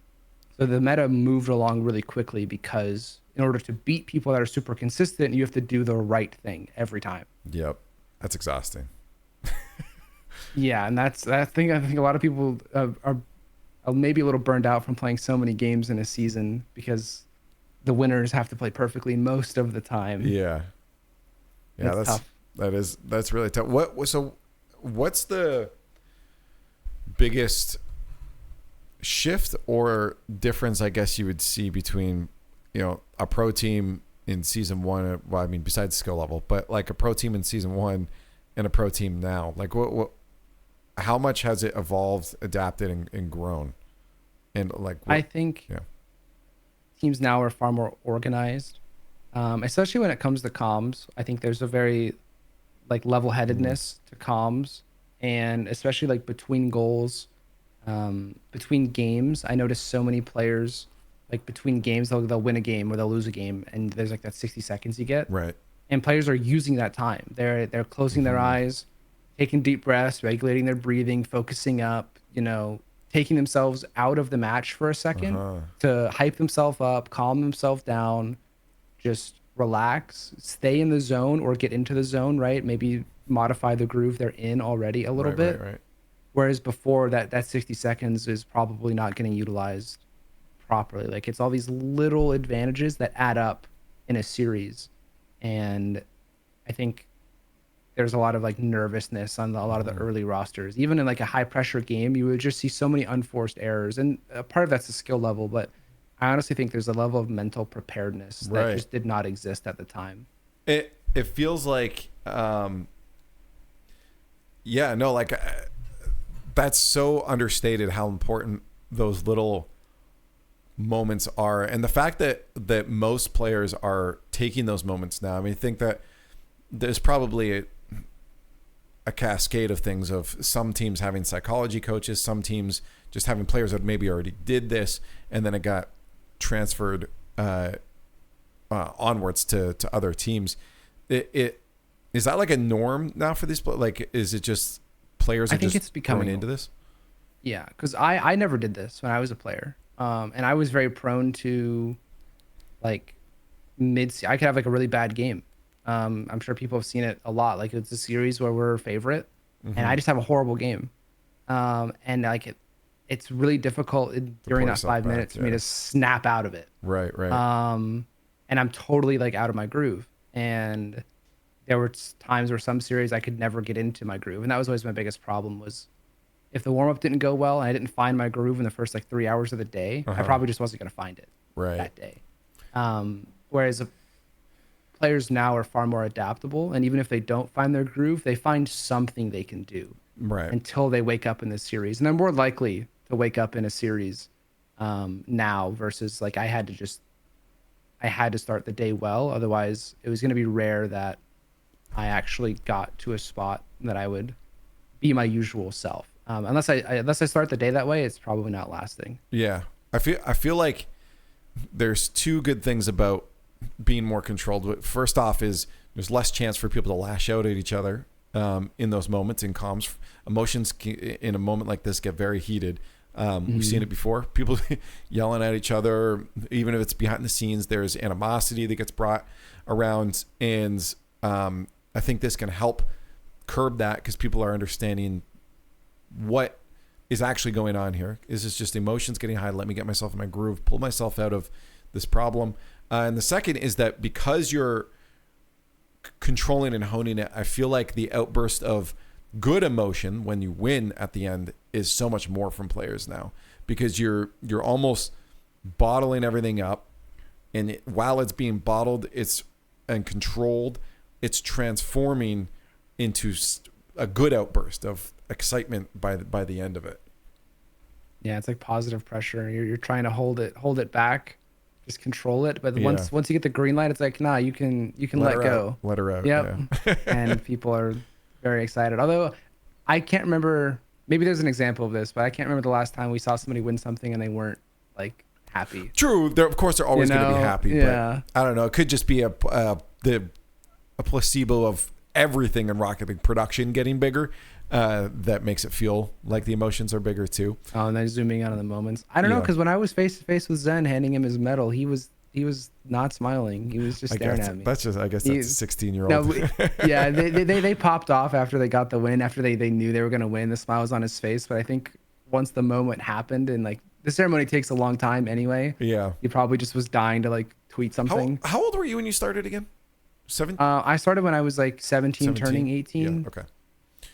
So I started later, relatively. Yeah. Do you feel that being 15, 16 has an advantage of players not really understanding what they're accomplishing, and that helping them stay calm under pressure, because they don't know the repercussions that are in front of them? They aren't overthinking it.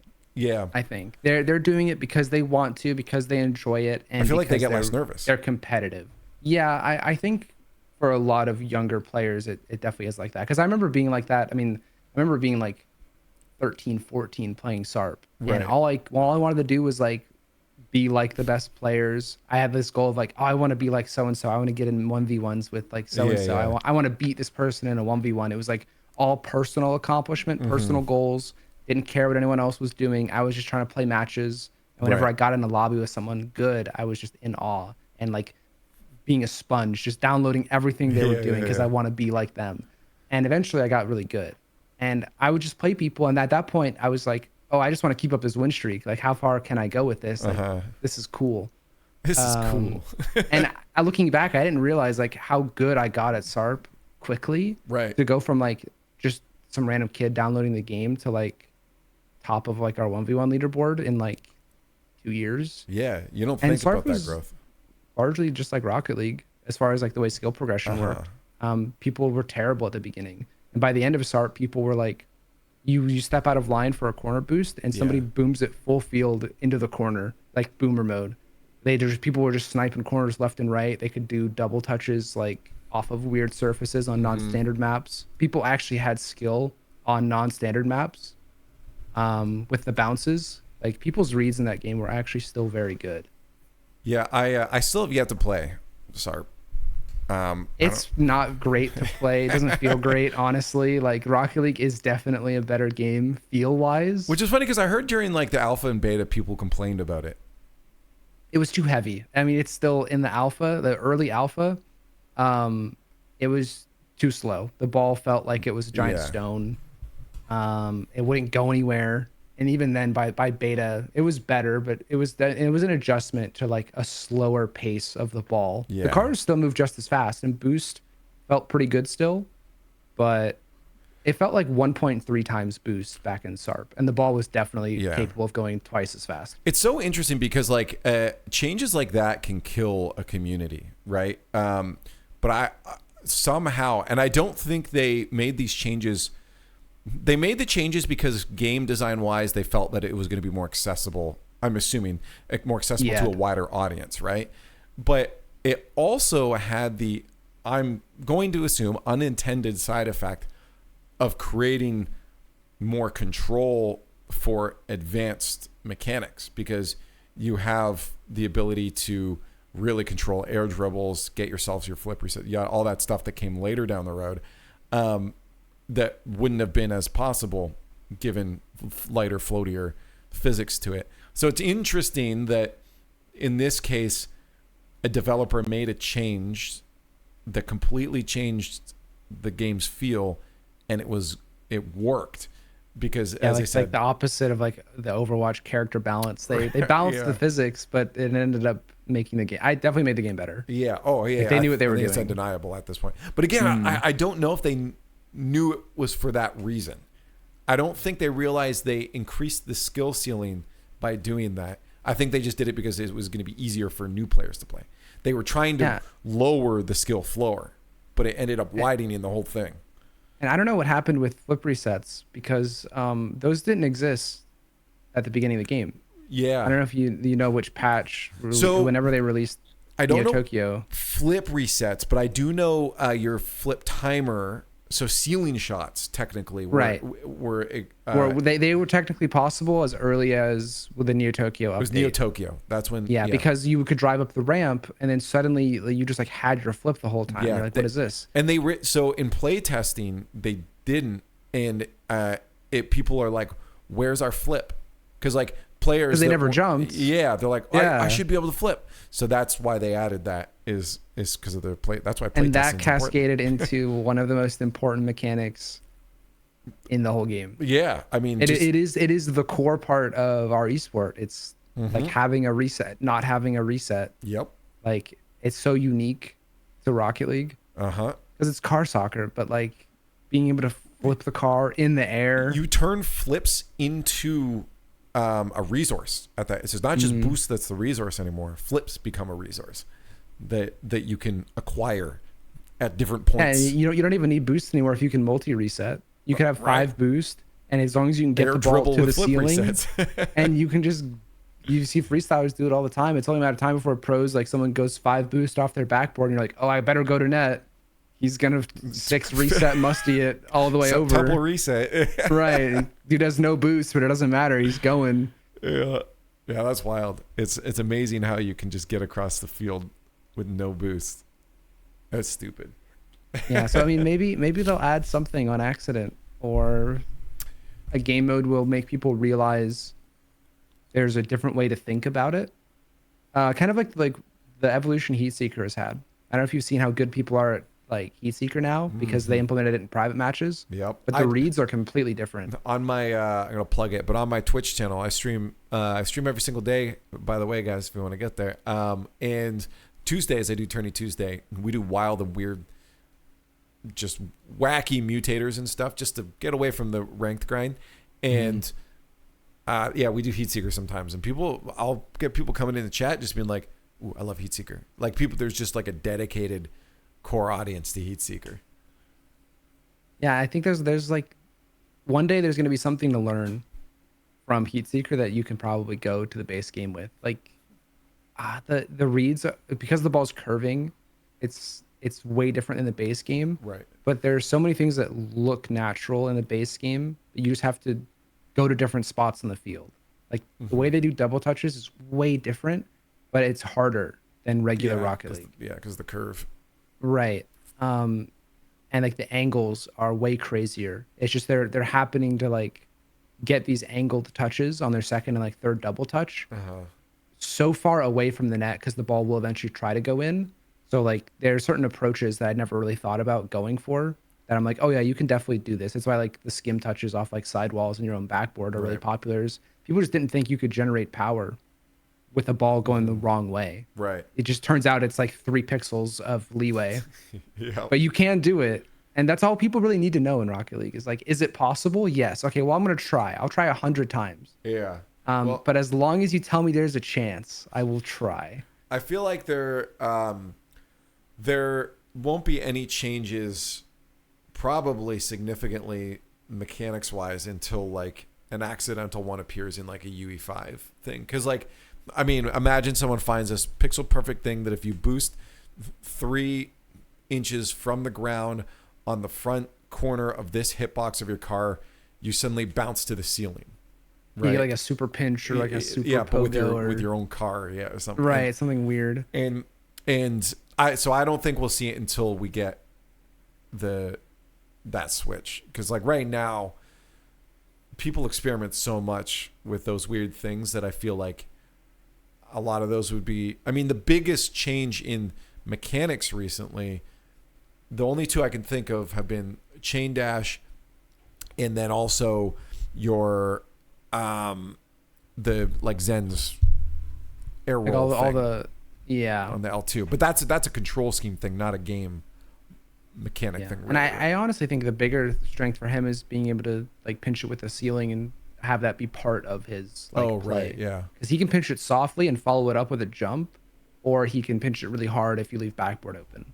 But once people get that option coverage kind of figured out, where like they kind of have to respect the ceiling and they get better reads off the ceiling as more people go for it, like people bouncing it off the ceiling to get a reset, and people don't defend that really well still. It's really difficult. It's like it's a strange read and motion to make. But with defense being so good, like it's hard for the offense and the capabilities of an individual to keep leveling up as long as the defense gets used to making these reads. Like defense eventually gets to the point where it's easier to play than offense until a breakthrough happens in the offensive meta. Now, I saw this one the other day, since we're on mechanics. Someone was, you know, the Felix jump or whatever it was.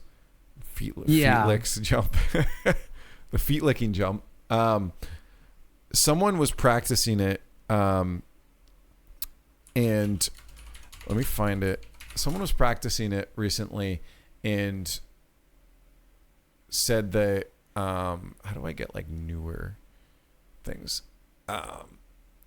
Said that they've like all gotten way better at it, but they're still only getting it a third of the time. And they have a consistent setup. Yeah, it was could be good. But a third of the time, do you feel like a third of the time is enough? Like I feel like I think it's enough to try to get better, because that's how it started with flip resets. You'd get them not even a third of the time, but the more you practice, if you get them half the time, that's good enough, because that's the difference between hitting it and faking somebody.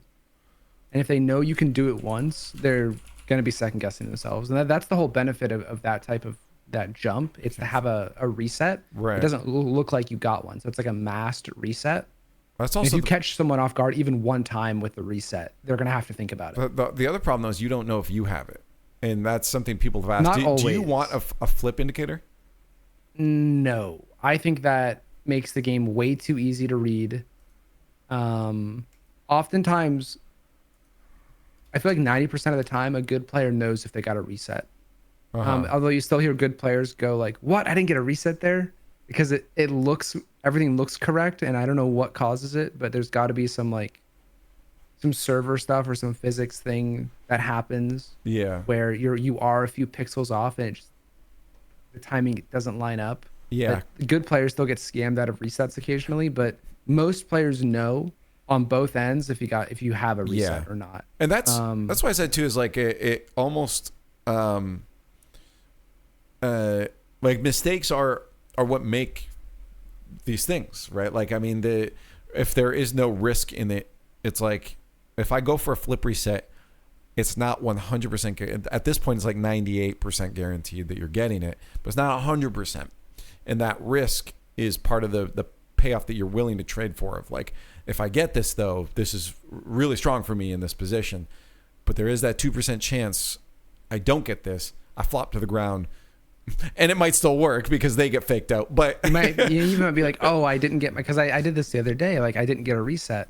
But I'm like, well, I'll plan B instead. I'll just drop my nose into the ground intentionally since I messed up the reset and hope I pogo it in.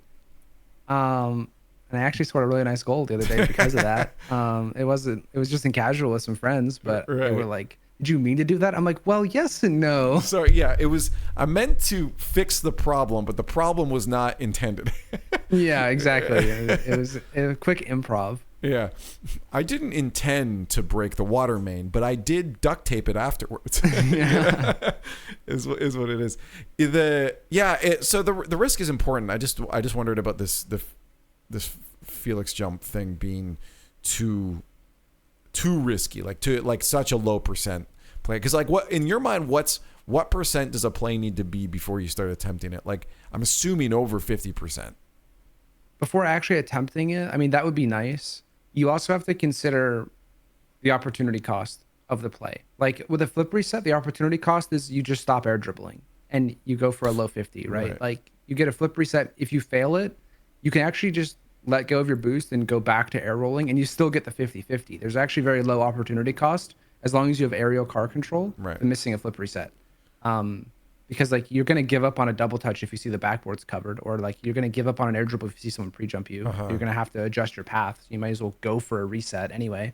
Whereas with the Liefx jump, it's like you have a free ball and this is your setup. You could go anywhere with this. You could pop it to the wall. You could line up like a double reset, especially with how good people are now.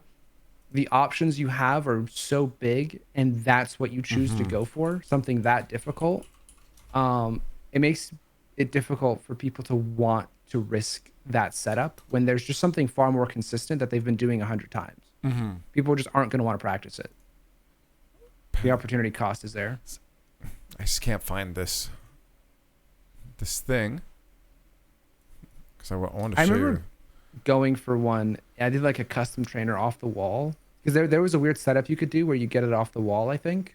And it took me like 10 minutes to get a good one, but I got it like twice in a row, and it just I felt like, why would I do that when I could just get a normal reset early on the ball before I'm even getting challenged, and I could put myself in the same position where I'm air dribbling with a reset. And if you get early challenged, you still lose the ball anyway. If I go for an early reset while getting challenged, I lose the ball. If I go for the Felix jump while I'm setting it up off the wall and someone early challenges me, I just have to use my flip to hit it past them. And most of the time it just goes forward and I lose possession. I actually commented on it, so I'm going to try and find it that way. But yeah, it does feel like it gets to the point where you're like, why, is the risk is too high for this. I'm just gonna air dribble or flip reset it. This is the one. Here we go. Let me pull it up. That's not the one we want. That's the one we want. So he's a lot more original, consistent with it now. Yeah, because it doesn't look like it just looks like a normal walled air dribble, and you don't have a flip. What's also crazy is that it looks like he's jumping off of it too, so it looks like they've already used their flip as well. Yeah, you can like trick people if you do it right. Yeah, this person said they were getting it 1 out of 3 times. And I think that's enough where if you play a lot of 1v1s, you can just go for it to get the consistency to see how people react once they've fallen for it once or twice. Right. Then you start incorporating fakes. And even if you mess it up, you might actually end up faking them. And you can just go for an air dribble bump in that situation. Right, yeah. Because people are going to stop moving, expecting you to reset, and then you just fly into them. Because even if you're going for like, this guy's going for like the musties, and like you're like, oh, wait, I don't have the flip all of a sudden, you're still going to fall to the ground and have control of it, and you'll just pop off the front of your car. But someone's thinking you're, going for a musty, they might start to defend a bit higher. Yeah. I just think learning this whole mechanic is like you on that first touch, like you can just you can hit it lighter and just get a reset. Like, right. Players are so good that they'll just instantly reset on the ball and then basically do the same thing, but they're maybe 1 or 2 car lengths like slower. Considering how easy that is for pros to set up, I just don't see why they would change the way they set up when it's that difficult. And this top comment was saying kind of the same thing of pros see it as unnecessary because they could just get a flip reset or a ceiling reset. I guess the advantage is it's hidden. With the flip reset, I know you have, and a it's flip faster. Reset. Yeah. Like you can start moving the ball immediately. You're right into an air dribble. Yeah. This person's saying that pros are too narrow with how they could apply it, though. I don't know if I agree with that. Pros are very creative. Yeah. Well, I guess they're saying is the idea is that you could also use it to play off ball.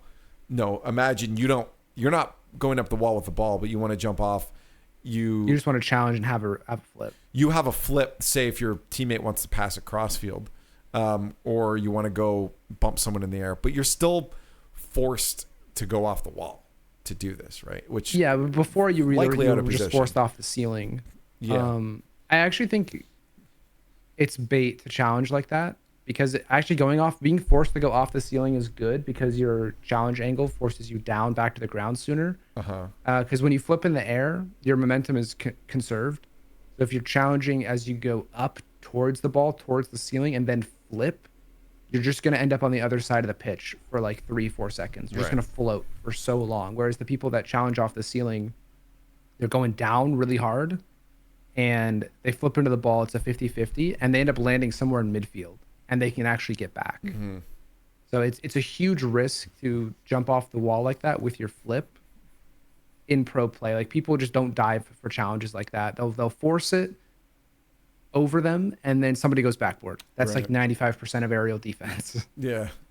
Sorry, I wanted to I don't want to keep you too long, but there's a couple other things I want to talk about before letting you go. So I'm going to just hard cut over those two. First off, you mentioned what was it called? What was it? The Porsche 911 It was the Turbo Porsche 911 Turbo Invitational. We had to use the Rocket Pass car that's in this season's Rocket Pass. That's great. How was that?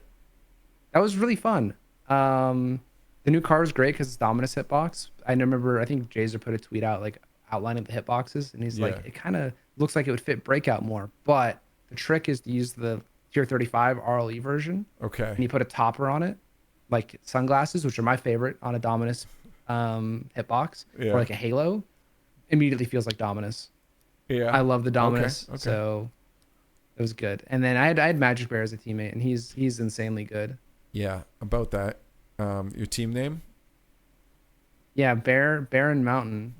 Not Mountain Bear. Very, very creative, I know. Yeah, not Mountain Bear, not like a Mountain Bear, a thing that not exists. Like, yeah.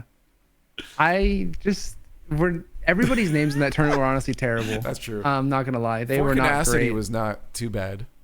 Yeah, but it was always like the hybrid naming convention. That's true. There's a full circle here. Yeah, people just weren't sure what to do, and me and Magic Bear didn't want to do just like a meme name. I didn't really care what our name was. I asked Magic Bear just for something, and the first thing he said, I submitted it.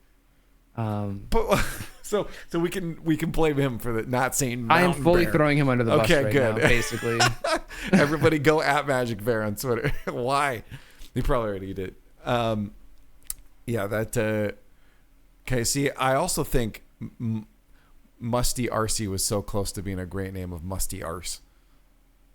Yeah, maybe they tried. That might not have been allowed. Actually. Maybe they tried and they were forced to change it. You never know. That is true. There's a good chance they were not allowed to do that. Yeah, I just had to say I was triggered when I saw that, not Mountain Bear. So, yeah, no, it was cool for them to get out there. It's very last minute though. Felt like it kind of came out of nowhere. But it's nice. They waited a while. I imagine it's nice to be able to hop in and play these things still. Oh yeah, definitely. I mean, I miss competition still. Right. So I don't like being a pro and like scrimming constantly and like waiting for the next tournament every week. But I still really, really enjoy playing like competitively. Right. Yeah, of course. I still play a lot of ranked all the time too. So I'm not like terrible at the game. Are you streaming a lot now? Not a ton. Where's the crow content? I only had 35 hours past 2 during the tournament. I mean, it's still more than me. I'm at like 20. Yeah, but like I feel like most people, pros are at like 70 minimum. Oh, sure, yeah. If they're actually grinding, and I still put away a 0-second goal over Captain AJ to put us up 2-1. I'm still putting away some resets. I was actually threatening like double resets consistently. I think there was a really, really funny moment. Because I watched some of the POVs back from some of the other players that we played against, just because I wanted to, see if there was something that, because people kept coming to my Twitch chat saying, oh, like they were basically giving me intel on what, this was kept happening everywhere. Like someone would watch a stream and they'd go somewhere else, go, oh, so-and-so is like talking about your gameplay like this, or oh, they keep faking it, like trying to give intel. That's so funny. And half of it, I'm just not going to trust. Like it's just bad intel. Like, I'm just going to play the way I want to play. Yeah, like it's just a random Twitch chat. But one of them was, and this is my most consistent one, is other people are mad that you keep ball chasing, or like they're not happy with like how aggressive you're being. Yeah. And that was one that like, okay, they're probably right, because I do that all the time. We already talked about it. Yeah. So I watched back just to see how valid these like random comments were. And the funniest thing was definitely up against Coconut and First Killer. Okay. Because if I could have chosen, I would have probably picked AJ or First Killer first, because right. we both are ex-rogue teammates. Right. The synergy's there, but it's also funny playing against them, because I know I'm like very comfortable against them. I guess because and yeah, in the series where I think we ended up losing to First Killer and Coconut, but we had a game we did win, was like we stomped, and I was like absolutely peaking, and First Killer was just like, oh no, he just wants this game more. Like he doesn't hit that. Like I think at one point I scored something really nice, and I know he doesn't mean it. At first was like, he said, and Coconut was trying to hold back laughter, but he was like, oh, he never hit that when he was on my team. Yeah. So even though we actually had a very good off season that one year, when we had Turin. Right. But yeah, I scored like a really close angle double touch on him, and he was like, that's fun. This guy's playing out of his mind. Like he never plays like this. He's absolutely hard peaking. Yeah, that's great. But yeah, on 35 hours. It was nice to wind back the clock a little bit, right, and almost make the finals. We got close. Well, that's why I was curious too, because I mean, like, it's when you're on top of the world, obviously you're world champion, and then continue to play at a high level for years after that.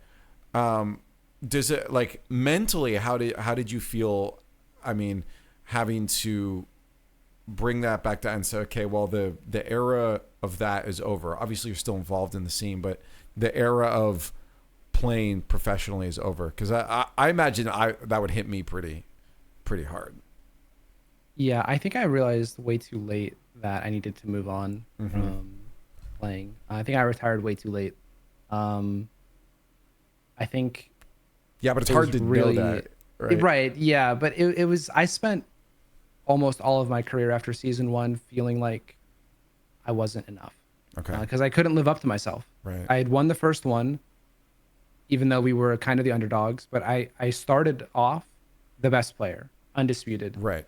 It took me like 6 months to lose a 1v1 in ranked. Yeah. The poster boy of Rocket League. When your start is that good, it can't help but feel like everything after that is just a slow decline. Because like Right. especially with like viewership, like Rocket League, I was pulling insane views, and then naturally Rocket League wasn't like wasn't flavor of the month anymore, and viewership like what started going down. It was like no matter how good I was doing, numbers were just down, and I felt like that was on me, Right. even though I think it was just kind of on the scene as it was growing and developing. Right. So that led me to stream less, which I felt guilty about. But then if I didn't like win a tournament handedly, I felt bad just because I knew the level I was at. And this is still very early. This is like season 2, 3, 4. Right. Like season 4, between 4 and 5 was a great time because season 4 we did good. E-League win, DreamHack finalist, even though I played terrible in that grand final and we should have won DreamHack as well. Like we should have back to back and put a threat to the dynasty of Gale Yeah. Force Dignitas.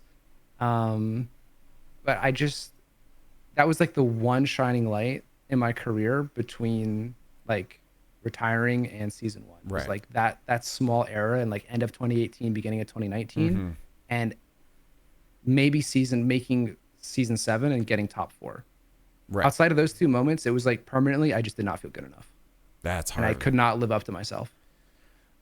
Yeah. So it was tough. Did you how like now just in life in general, have you been able to have you rounded out the experience? Does it still come, haunt you? Does it like, because I imagine it's like, it's almost like, oh, the good old days, the glory days, or have you been able to healthily get yourself in the right spot? Like, hey, we're in this era of my life now. Yeah, definitely. Like, I think after I left Rogue and I had that year where I basically did nothing, that was like my year to process everything. Right. And decide what I liked, what had happened, how I felt about things, how I wanted to look at the past, and more importantly, how I wanted to carry myself into the future. Right. Yeah, we talked a bit just And- before that of Yeah. what we're planning on doing. Yeah. So, and it takes time to develop all of that, especially like once you've processed everything. I'm very slow to process what happens in my life. I feel like half of my life just kind of happens to me. And I look back and go, like, I feel like I was just a passenger in my own body. And I just Yeah. kind of, time went through me. Yeah. That's crazy. Yeah. So it takes me a while to process things. And luckily it's all good now. And that was where I was like, okay, I should just retire because I was at a point where I think I had lost all autonomy as a pro player. Like I wanted to play competitively, but it wasn't like I could pick and choose my teammates anymore. Right. People just were not going to play with me the way they wanted to, where I could form any team I wanted. Yeah. And that took a lot of the fun, the passion out of it, because I'd be forced to play. Like I'm basically just playing to look good for myself, Right. to like stay afloat. And that's not really why I got into competitive. You don't feel like you're esports. part of the machine anymore. Yeah, and not even that. Like I want to be part of like the top of the machine, the people that Yeah. are the example setters, the people that keep it running, Right. not just a small cog that is like trying to not get replaced Yeah. inside the bigger machine. Uh-huh. And that's kind of where I felt like I was falling to. So I was like, it's not for me anymore. But I still love the game. I love everybody in it. I mean, I've seen everybody. Right. in I this mean, if you scene. I've seen didn't, you people come wouldn't and be go. showing up to live events and talking about it, right? So Yeah, because I haven't missed many events. I still love going to them, even though I can't play. I love being a part of them. right.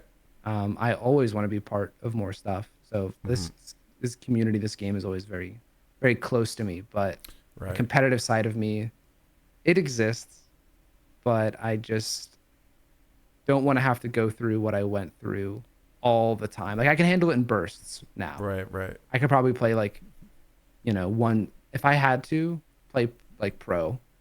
Let's say I was good enough. Probably not like in my dreams, right?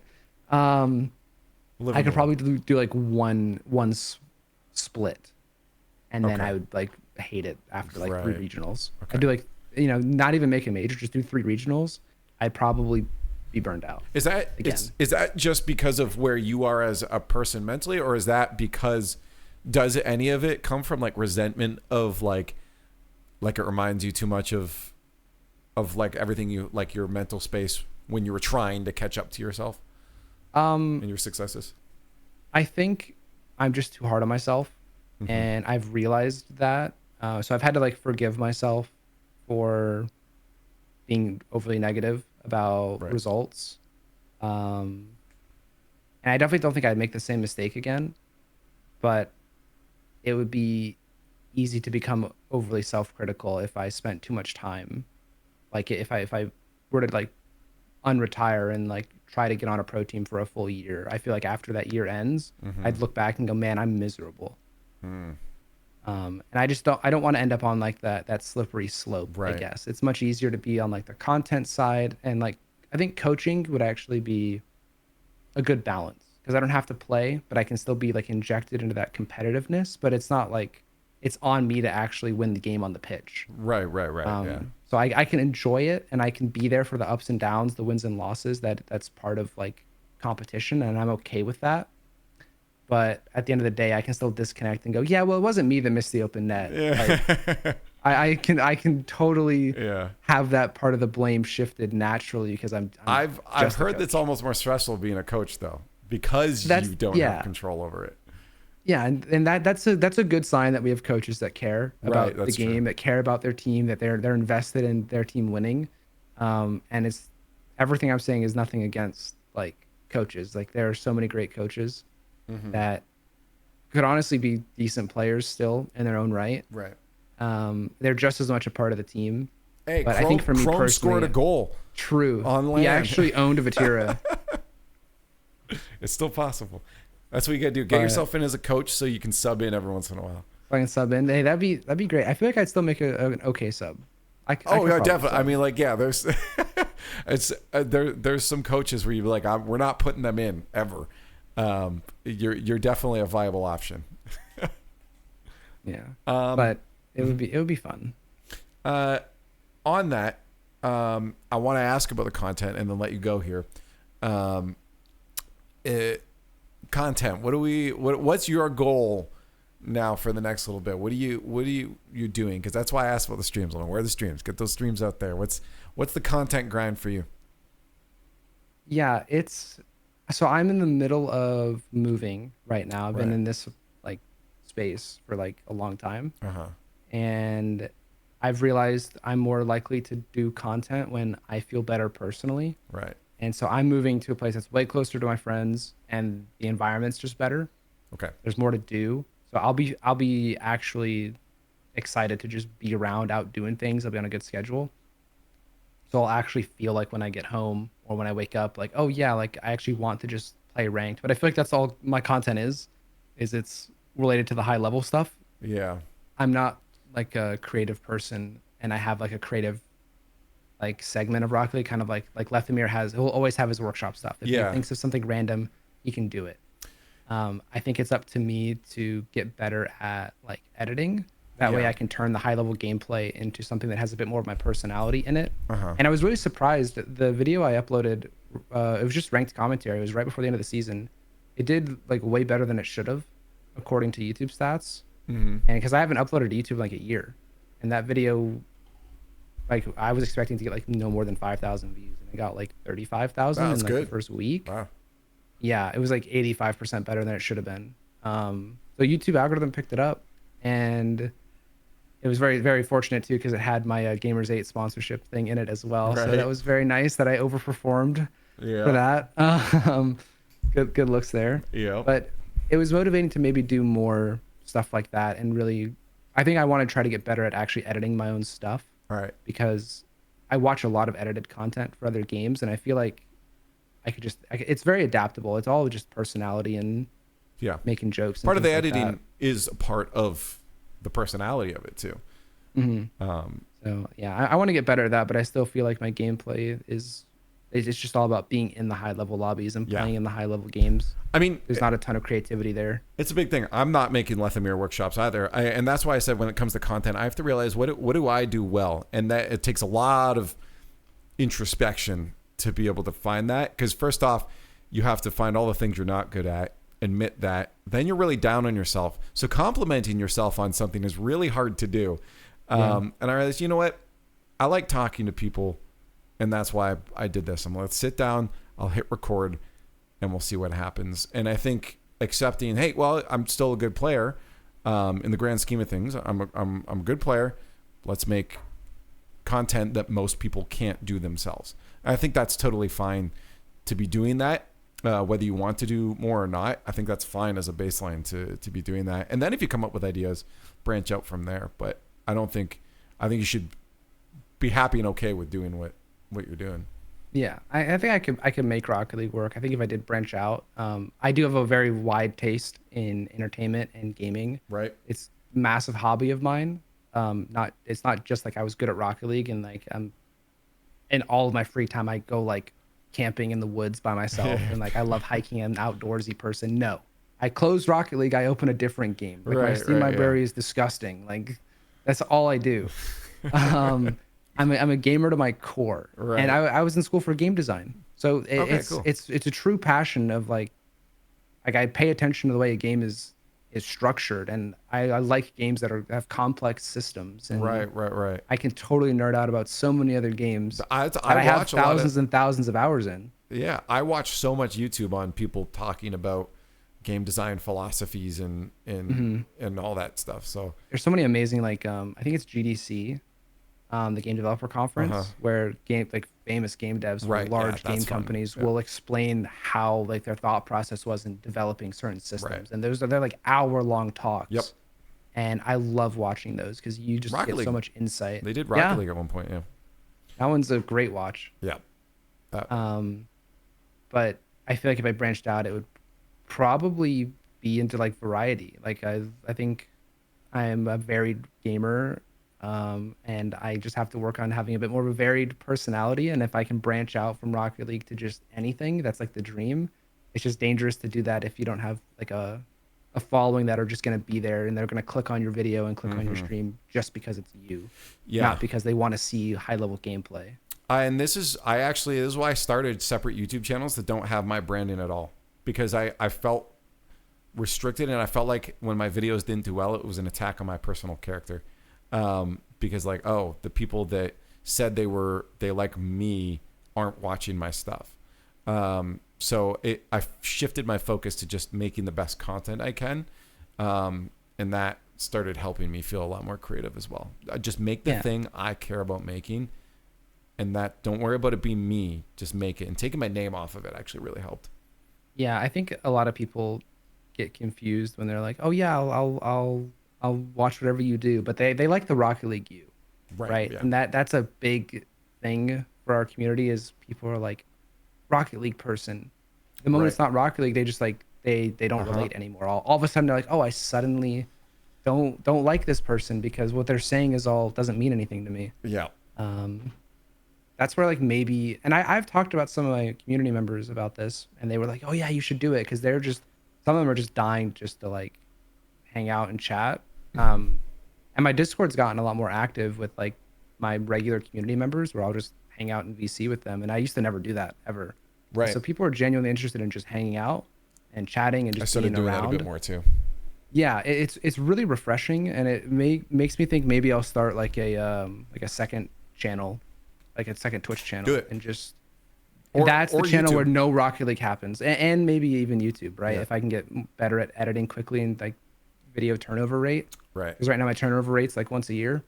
But if I can have like a second channel where I can do whatever I want, and I'm not like the Rocket League Kronovi, I'm just Cameron.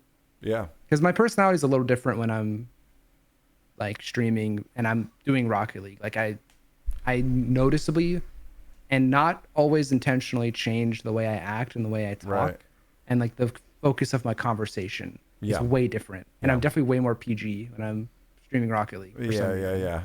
You got it. Yeah, no, you need something. You need that refresh. CB Plays. There's the channel right there. CB plays. I was thinking of bringing back the old cam gears. That works too. That's good. I like it. Maybe there's a little bit of built-in audience you can trickle over too. Yeah, we'll see. It may not be for them, but maybe I can hook a few of them in. Yeah, but I was thinking like, the big grand example is like a channel that it's like how Asmongold has like the Zach Roar channel, and he just streams and on one of them he's like his personality, like internet personality. If he's gonna play a certain game, like if he's gonna play World of Warcraft, he's gonna be on the main channel. But he's got the second channel where he just watches videos. Right. Yep. That's kind of like, and there's lots of other streamers that do this. That was just like he's like one of the biggest on Twitch. Yep. But that would be like the goal. That'd be the dream, to have two channels, one where I can be involved in the game I like, that I have a history in with Rocket League. When there is stuff going on, I'm a part of it. But when there's a lull, when there's downtime, or when I have free time or I just want to break, I can do something else. Right. It's still the same. I'm still the same fun, energetic content. It's just not Rocket League. Right. No, I think it's important. Definitely segmented though.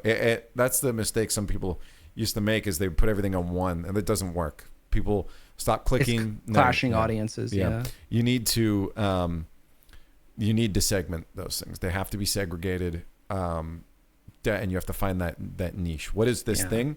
If I want to do another thing, well, that's a whole new channel for it. I have 5 YouTube channels started now because of the different things. I want to do. You got to see what's gonna pop. And I was surprised with like posting random things on like Twitter, because I've posted like gaming clips from other games on Twitter before, and they've gotten as much traction as my Rocket League stuff. Like a few months ago, earlier this year, I think it might have been in January or something. I posted a clip of me playing like Path of Exile with a friend of mine. Yeah. We dropped one of the rarest items in the game. Oh, that's and awesome. I had a massive influx of like non-Rocket League people on my Twitter. Right. And then some Rocket League people that knew what was going on, but it got way more traction than I thought. I just posted it because I wanted Twitter's to like, great have the for proof. discoverability. Yeah, and that made me realize. And then I still have people to this day hop in my Rocket League chat, and they'll just ask me like, "Oh, how are you enjoying the new PoE League?" And then that's all they want to say. They just want me to like chat about it. So like, it's like I knew if I did stream a different game, there would actually be people that are not interested in Rocket League. It's like a whole other side of the coin. Yeah. And so that always again makes it tempting to have that second channel where I can just Twitch. Where the word Rocket League is banned in my chat. Yeah, on that channel, Yeah, that's true. Yeah, Twitch is interesting though, because I feel like that's the one platform where you can mix what you're doing. It's the YouTube YouTube. I sound like a grandpa. The YouTubes that on the internet. Yeah, on the interwebs. That you can't mix that. You have to. Yeah. Segregate your. Well, and people were wondering, like, even mixing shorts. I think it's better now, but like people are making. Some people still have second channels just for the shorts. Yeah. And I still don't know what the consent. I've heard multiple people say, "Oh, definitely make a second channel." Other people saying, "Definitely don't." And then I see all the top creators. Some of them do, and some of them don't. I have no idea what works. I don't know the answer on this one yet either, because I haven't experimented enough with them. So. Yeah, I don't make enough short form content anyway. I just can't. I don't know why.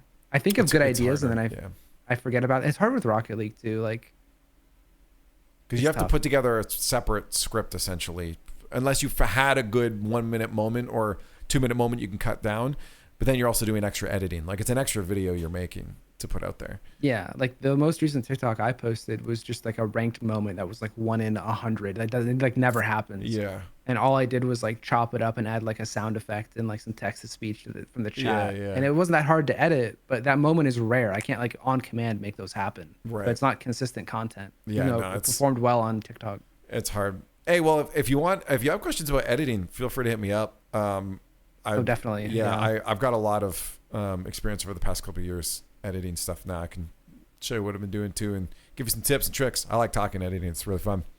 Because right now I just press Google, how do I pan left to right in X video editing software? And it's like, I'm such a noob. It's so bad. Well, what I'm going to do right now is I'm getting we talked about this. I'm getting extremely nervous about my over 2-hour video file right now corrupting. Okay. Yeah. So I'm going to end this episode of the podcast. I feel like I have so much more to talk about. And maybe when I get double guests on, we throw you back on as well, and try a bigger conversation at some point. But for now, I'm going to end this. Kronovi, as always, it is phenomenal chatting with you. I always love sitting down and hanging out. And I get your content going. Dude, yes, sir. Just start it now. Screw the new. Start it now. All right, I'm going live once this recording ends. I gotta say thank you so much for joining me to open up season 2 of the whatever podcast this is called podcast. Yeah, comment below what it should be. Let us know. Leaf needs help. Help him out, guys. Help me. Thanks for watching, everyone. Join, of course, it's on Spotify. Links are down in the description below if you are on Spotify. Get over to the YouTube and get in the comment section below who you want to see on the podcast next. I already got some more lined up and ready to go, so we'll be going. And again, if it's even someone that's not Rocket League, let us know. We're going to try to do those smaller one-offs. Any other content you would like to see, hit us up in the comments below. And one last time, Kronovi, thank you so much for joining me. Thank you for having me. Bye-bye.